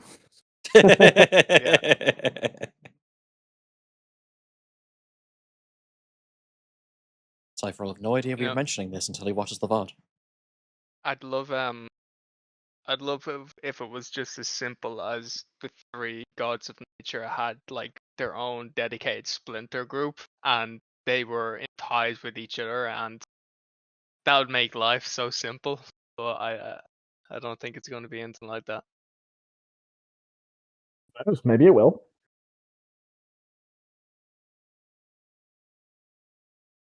Good things can happen.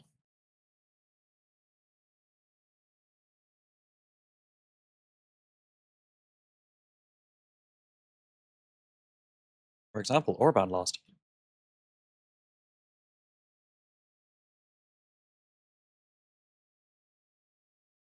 I know it's a meme with the whole Charlie thing where it's everything connected and stuff like that, but sometimes I feel like you have to almost be like that for like this campaign with the amount of different kind of like strings of information that have been thrown at us. That's fine. Nothing's connected. Everything is can be taken at face value. Everything's disconnected. It just depends on which. Like you always said, quest we it's want not to like do. Cypher would ever lie to us. I'm sure everything is, on the up and up, and there's absolutely nothing being schemed or plotted behind our back. It was being schemed and plotted right in front of us. That's why I wanted to try to be a Charlie.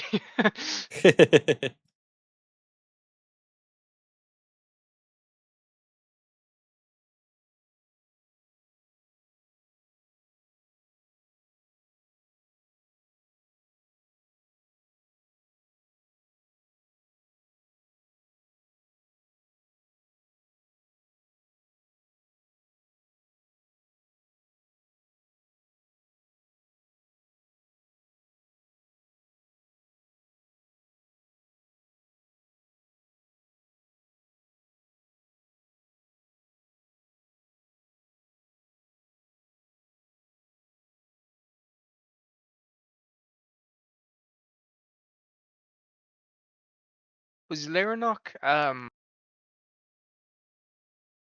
Lyranok was around just before the decaying shrub became the decaying shrub, right? Because that was Sorry? an after. The decaying shrub, that was like the aftermath of the most recent Tearland War, right? Yes, I believe so. It was a.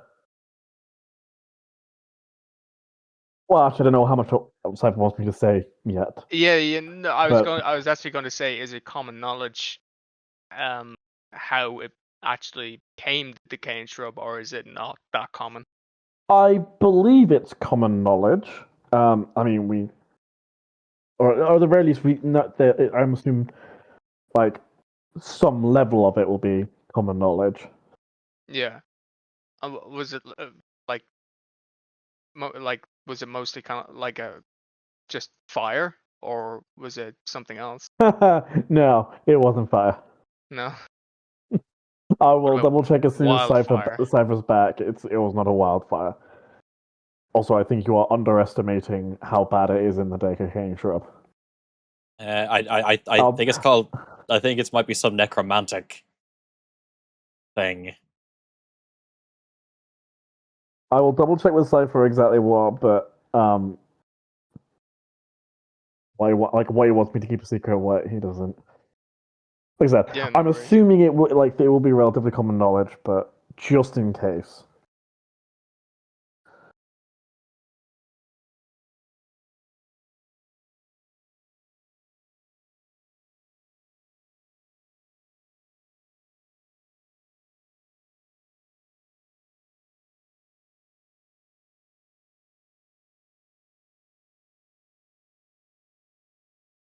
I also kind of love the fact that I think everyone else is going to have like, this is the art piece I'm making. It will last. It is something permanent. It is there. And I'm thinking, I'm going to cook a meal. It'll last for exactly as long as it takes to eat, and then it'll be gone. You're hoping they take a picture of all the art pieces of the record. Well, it's basically the only thing I can feasibly craft. So there's that. And the fact that I think I can leverage it because as it is true art. It is only there it must be fleeting in the same way that life is beautiful for it is fleeting. My art is beautiful because it is fleeting. Oh, you're going all that fancy shit. Yeah, so no, it's poetry, that's absolute not art. That's absolute bollocks, but it's the only thing I can 10 make. Michelin so I have to do star, it only 12 customers Holy a year shit. as chef. 10 Michelin star. Jesus Christ, that's super impressive. Fancy. Each bite gives you an orgasm. They only go to 3. It's like that bloody anime, the Food Wars. Anyone ever watch Food Wars? God. Absolutely, I have. Yes. If that's in reference to what I just said, what the fuck? It is absolutely Listen, it's a whole thing. Don't worry about just it. Bursts off. I love it. The crazy thing is that is written into the plot. Like that's a thing that canonically happens. Yeah. I'm so confused. What the hell?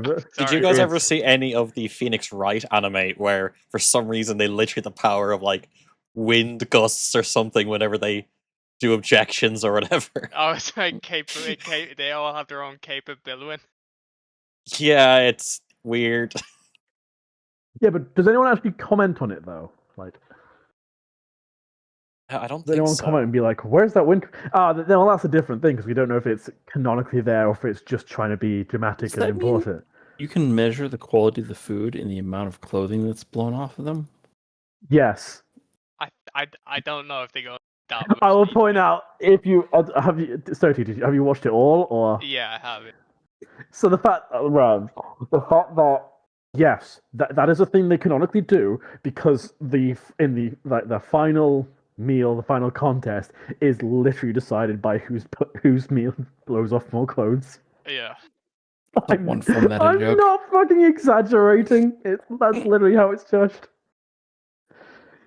Oh, it Japan. Does sound typical, like perversion kind of.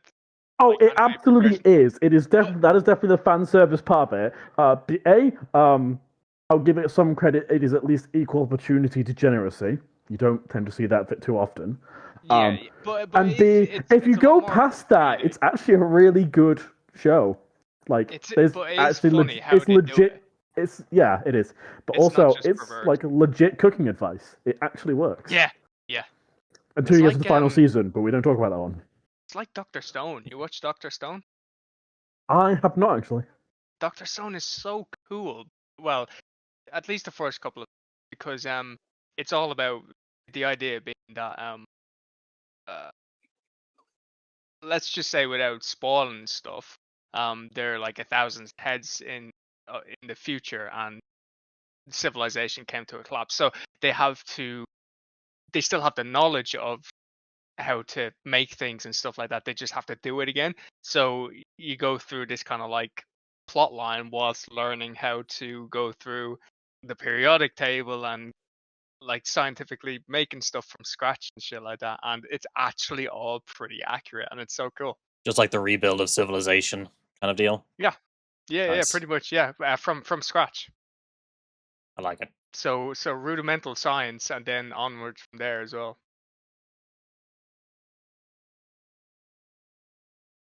So there's a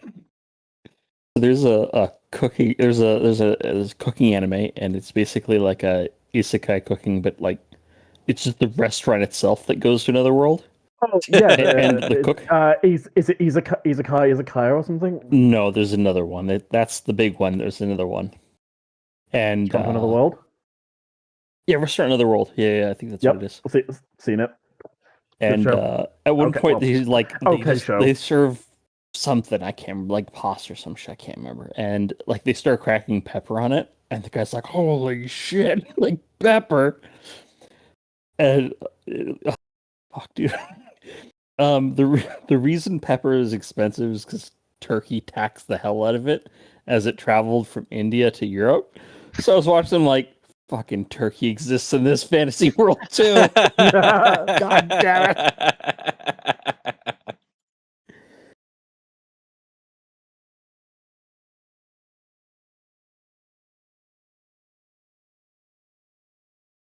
Favorite pepper fact is that merchants to Europe used to make up just random ass stories about how they get pepper just to make it more expensive.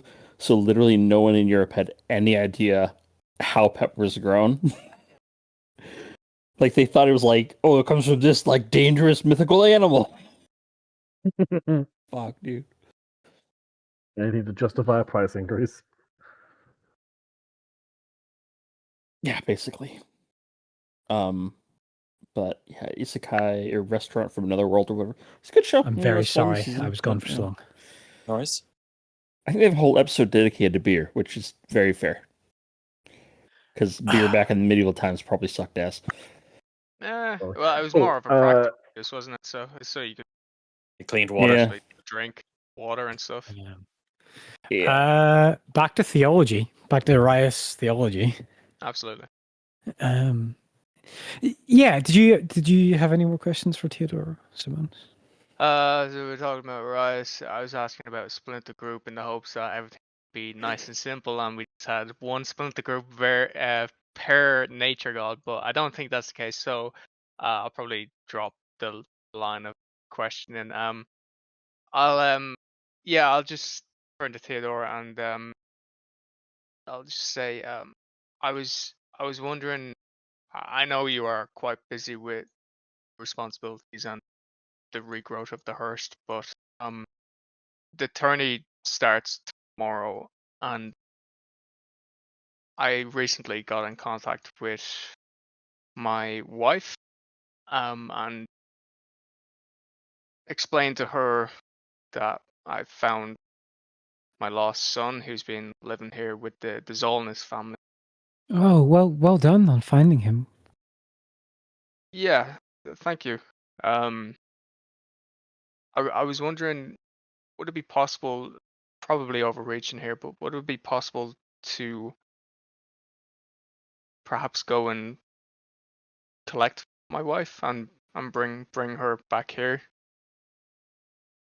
I can find a tree like the one we transported to when we left the Impa Leaf. And where is your wife now? Is she in the south?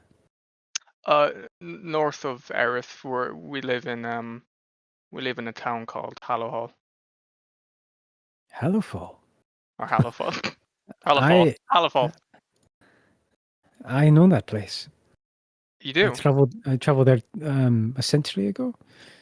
On a mission to catalog some of the damage of the decaying shrub. I am familiar. We're not too far from the decaying shrub. Yeah. We don't really venture out that far ourselves. In fact, I don't think I've ever ventured out towards the decaying shrub. I don't know much about it.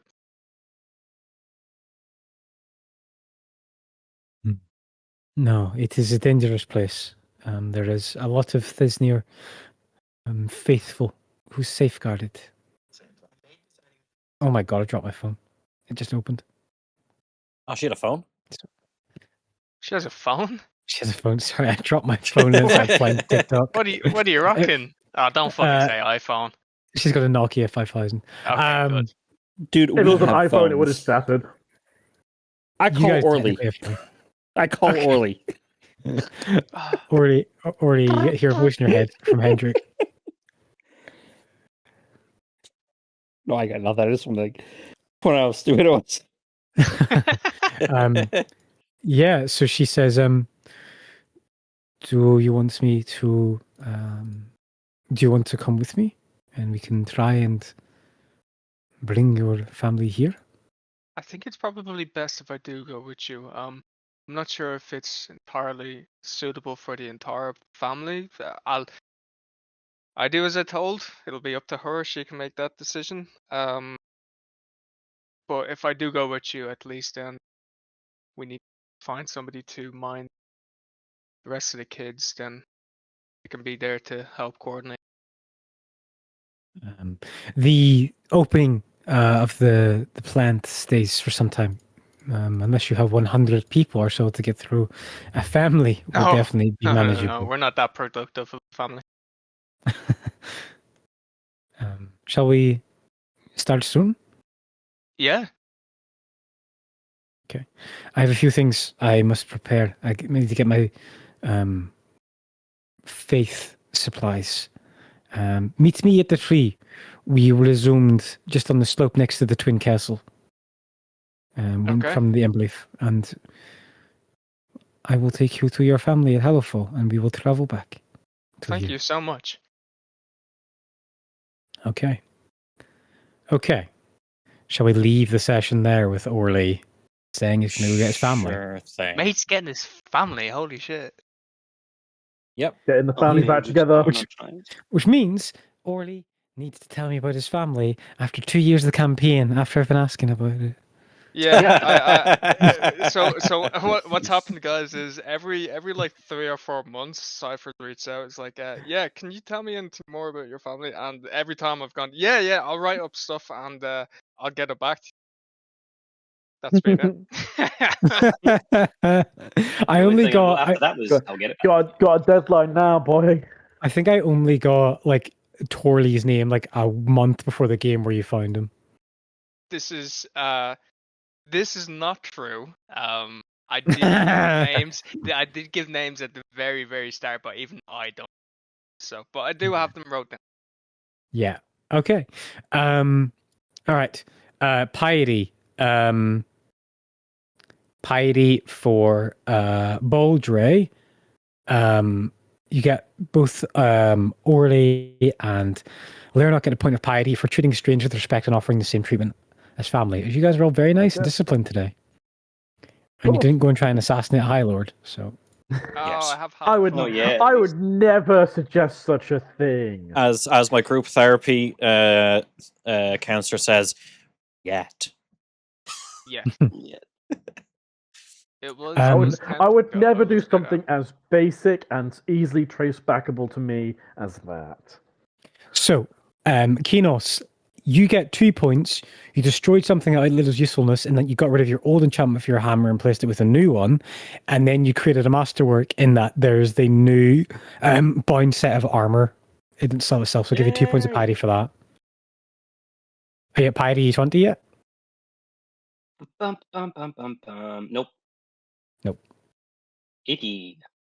18. Nice. Just do something instinctive next game, and then next game after that. I will be killing Ismail. Ismail. Yeah. Not Hendrik. Also, Sean, during that fight with the tree, were you reducing your damage with unbreakable metal? No. Oh, damn. What's that? What? It's a piety 15 ability with Kinos. Did he have that back then? If he only just got 18 now with +2. No, I don't think so, actually. I don't think I had 15 because I was on 16. So it's probably yeah, okay. So that's something to bear in mind for the tournament. So whenever you're at target of a melee attack roll, and the attack roll deals the following damage types: bludgeoning, piercing, slashing, reduce the damage by 2. Additionally, for conjuring the spell, this is changed to 3. So it basically means like any bludgeoning, piercing, slashing on you now is reduced by 2 within melee. I'm sorry. Wait, how does that second? Maybe I shouldn't be looking at his piety abilities, but how does the second part of the piety 20 ability work? Oh. The broken and damaged and broken. Oh, okay. So it's just the items themselves. You aren't immune to the damage from it. No. Okay, good. That's what I was questioning. I'm there going, holy shit! What do you mean you're immune to damage of 15 or less? Yeah, so it's basically like you need to have a big swing to like break I don't know, a fucking pillar of like a temple. Let's go. But yeah. Let's go tier I don't know if there's anything for tier for today. I also did not assassinate anyone. Yeah. Did you pick your 2 languages or your skill when it came to lessons from the tower? I'm just trying to remember if you did that. No, I knew I forgot something. No. Yeah. I'll take care of that. My bad. Cool. It's all good. It is all good. And then who missing? Bahamut. Nothing, I think. Yeah, nothing for you. Yep. Except a new target. Yeah. That lying bastard. Yeah, if he was up front and just said, I plan on asking Justea, I want to marry Justea. You're like, okay, cool. We are both competing for the same thing, and while you are my opponent, I can respect you. Now, Thoric But has what is a less marriage if not a respect. business proposal? Yeah, no, but So he's true. fucking playing dirty. He is. I'm sure your wife isn't there, Cypher. She's not. She's far You far sign away a from contract and the everything? You do? Okay, Sean. That's all I'm saying. You have That's all no I'm idea how saying. tempted I was to pick. I also want to marry that girl. Dude, in my head, all I was thinking of, if I go up here, could I also ask for Justea's hand in marriage? And I mean, how you much could. would everyone hate me if I did do that? We should have You asked are- for we would've Doric's already hand in married. marriage, Oh and my then we God. would have been able to fuck him up. But I mean, considering the fact that they introduced the duel rules, which sounds absolutely crazy, by the way. If we get to day 4, that sounds like it's gonna be fun.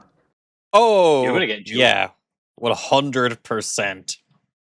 Absolutely, I- one of us is getting dueled. And because of Ismail's clearly horrifically dishonorable ways, I'm assuming he's going to cheat at some point. You have blind sight, so there's one dirty tack that one. Yeah, I mean, that's true. I just want to reiterate, the ring he proposed with was like redonkulously one of a kind, expensive, priceless thing. It was Yeah, that packed guy's from- made some kind of deal with the devil. I'm not a fan. Yeah, he's too much into the material and not enough into actually like having a nice, healthy relationship. What are you talking about? He's the childhood friend. Yeah. We've got this arc of an anime coming up. If he has been in love with Gal since he was like a childhood friend and stuff like that, that's a long time. So I mean, We're blocking true love. Yeah, but that doesn't Get make out him of the a way. good person or a good partner, or like just because you've wanted something for a while doesn't mean that you get to have it. Even you know. Yeah, I I remember know, one but what Austrian about that painter guy? really wanted about- Czechoslovakia. yeah, but what Yeah. about the rule of dibs? Does dibs not apply in this Not to fantasy world? people. Not in the City of Spines This applies anymore. to That would not apply there. but- car seats, food, anything I call dibs on, and then for everybody else. All right. When did we pencil in the other game? Oh, the 19th. Next Nice. week, isn't it? Yeah. Yeah. Next So week. I can do the 19th, and then I can't do the following 2 weekends. That's the perfect 26th because and the 3rd. yeah, I So didn't, we're just gonna get through all 3 challenges next week, then, right? No. Yeah, of course. Quick and easy. Just the immediate deep Immediate no from no. Cypher. So we play on the 17th of May? Is that right? I think 10th. There's another like a 10. Oh shit! Yeah, there's I a think 10th, that's a good point. May. When's my appointment? I got an appointment in May. I don't remember when it was. 24th of May. Cool. Don't have to care about that for a while. 4 weeks. That is what I like to call a future problem. Future Toxie can deal with that and blame Yes, he past can. Toxie He'll deal at with the it better time. than he'll deal with it better than I will. So should I put in for the 10th? Sounds good to me. Yeah. So 19th and the 10th. 19th and 10th. Yeah. D&D session 57? Damn, we getting through this. Nice. Oh, by the way, just because while you're away, some of the people, or specifically Study, was asking about the decaying shrub and like the cause behind it, and it's like, or what's caused it, and it's one of the things where I kind of know because we obviously discussed it. How much of that would be public knowledge? Not much. Oh, okay. I will. I'm sorry, guys. I'm staying quiet then until Yeah, no, that's fine.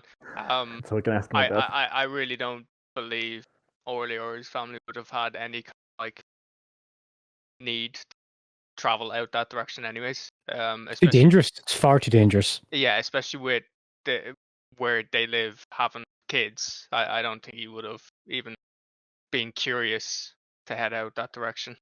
No, Yeah. use the kids as a test to see if it's safe. Does Yeah. Thoric have kids? Not yet. Good. Mm. Yeah, so we'll have a race, a foot race on the first day. The second day is a mystery as to what it may be. And the third day is...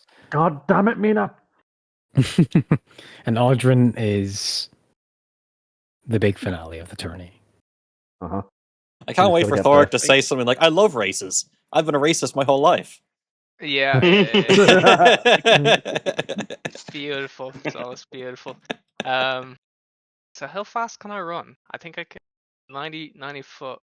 You are 90 gonna be feet. quick. Yeah, I can run 90 feet, I think. Yeah. Yeah, Also, thank the God recording's for a bonus little bit selection, chopped Ash. up. Yeah, that's all right. I had fucking things crash, and when it crashed, stop the recording. So there'll be some gaps, but tomorrow, hopefully, I'll have a chance to put all the videos together and upload it.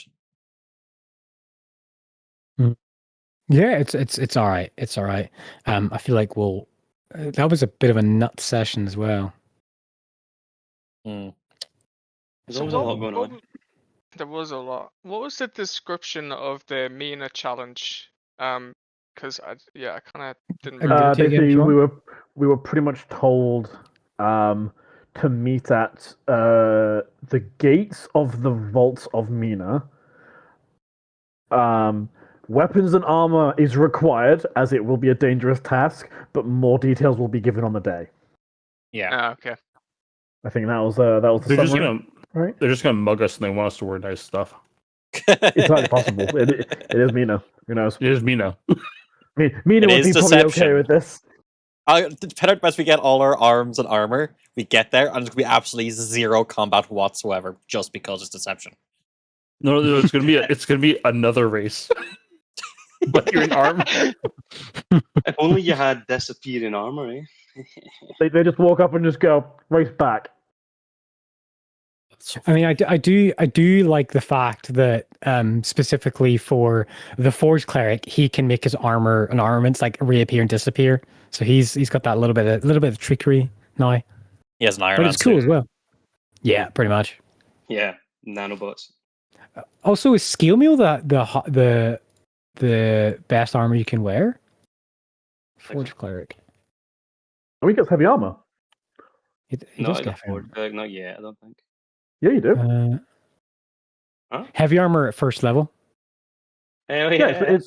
it's something you got. It's something you get for just being in the Forge Cleric, because this was back when they were based on your subclasses. If you got heavy armor or not. Whereas it might be an issue because in the new D&D you get it as part of the base cleric choice.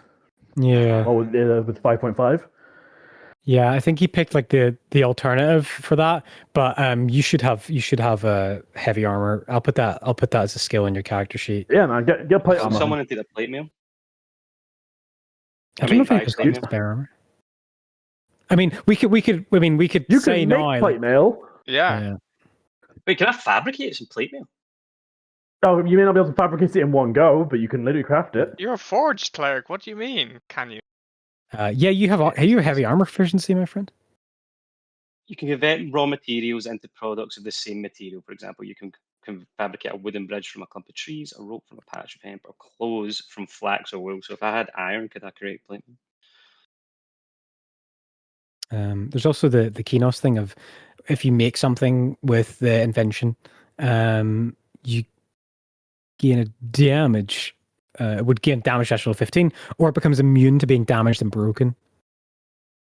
If you make a suit of armor while you've got that piety ability active, the piety choice I should active. start making things as the cleric of making things. Yeah. Yeah. It might help. I just love that he goes, yeah.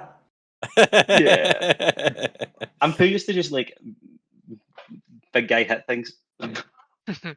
The other clerics, they're nearly the first player in the campaign to get the piety 30. He's 1 point of piety 30. Whoa. Oh god damn. He's just he's being a very pious priest of Kinos. Oh man, you gotta step up. You gotta step up your game. Yeah, you're kind of being shown up now, right now. And he's only on session 33. So how we does need it to kill him? What? We need to kill this man. We kill him and take his piety. Oh my god, it's like JJK, transfer your piety points. It might just be. I mean, I would have gone with Highlander, but yeah, that works. The Highlander's another good one. he totally did tackle someone, go, "Get down, Mr. President!" Someone in like a situation that did not work at all, and I was like, "You get a point of inspiration. You get a point of piety for that, for being impulsive." It was really funny. I need to start destroying things that have outlived their usefulness. Tame, come here. Yeah. Tim, you no longer a herald anymore. You've done the introductions. Time to die. we buy a horse. We get to where we need to. You just shoot the horse. I'm gonna start doing that. I'm finish a drink with the cup, smash it in the ground. Another. I'm still happy I haven't. You know when you start a Skyrim session and you're like, I'm gonna go as a berserker or something with like a heavy weapon, and then after like maybe 2 hours. No. Everything's a stealth archer. After 2 hours of playing, you're like, okay, yeah, stealth archer. I'm so happy that I still haven't resorted to just being murdering, thieving rogue. I've stuck by my fucking guns. So it's a requirement of strength 15 to wear plate and splint. So Torko has a strength of 13, but you can wear chainmail. I mean, you could just go and buy a set of chainmail, and we could change that to chainmail +1. And if you spend the 75 GP, and then we could assume you bind the armor to the chainmail, man, if you want to do that way. But if you're 13 strength, that book we have gives what, +2 to strength, is it? Oh, it's con. It's not strength. And it's been used. Also, it's already been used by me. Oh, it's not reusable. Okay. No, well, it's reusable. We can't just spam it. Yeah. Oh, well, I didn't know. It's reusable. It'll be reusable for Hendrik. Also, for Hendrik, if he's around in 100 years. Yeah, just give the book 2 extra to Hendrik, and then we'll fast forward to 100 years, and Hendrik can give me that shit. Books. Yeah. So the chainmail is 16 AC, and then you could go to 17 AC, and then plus your shield. Well, that would put you to what, like,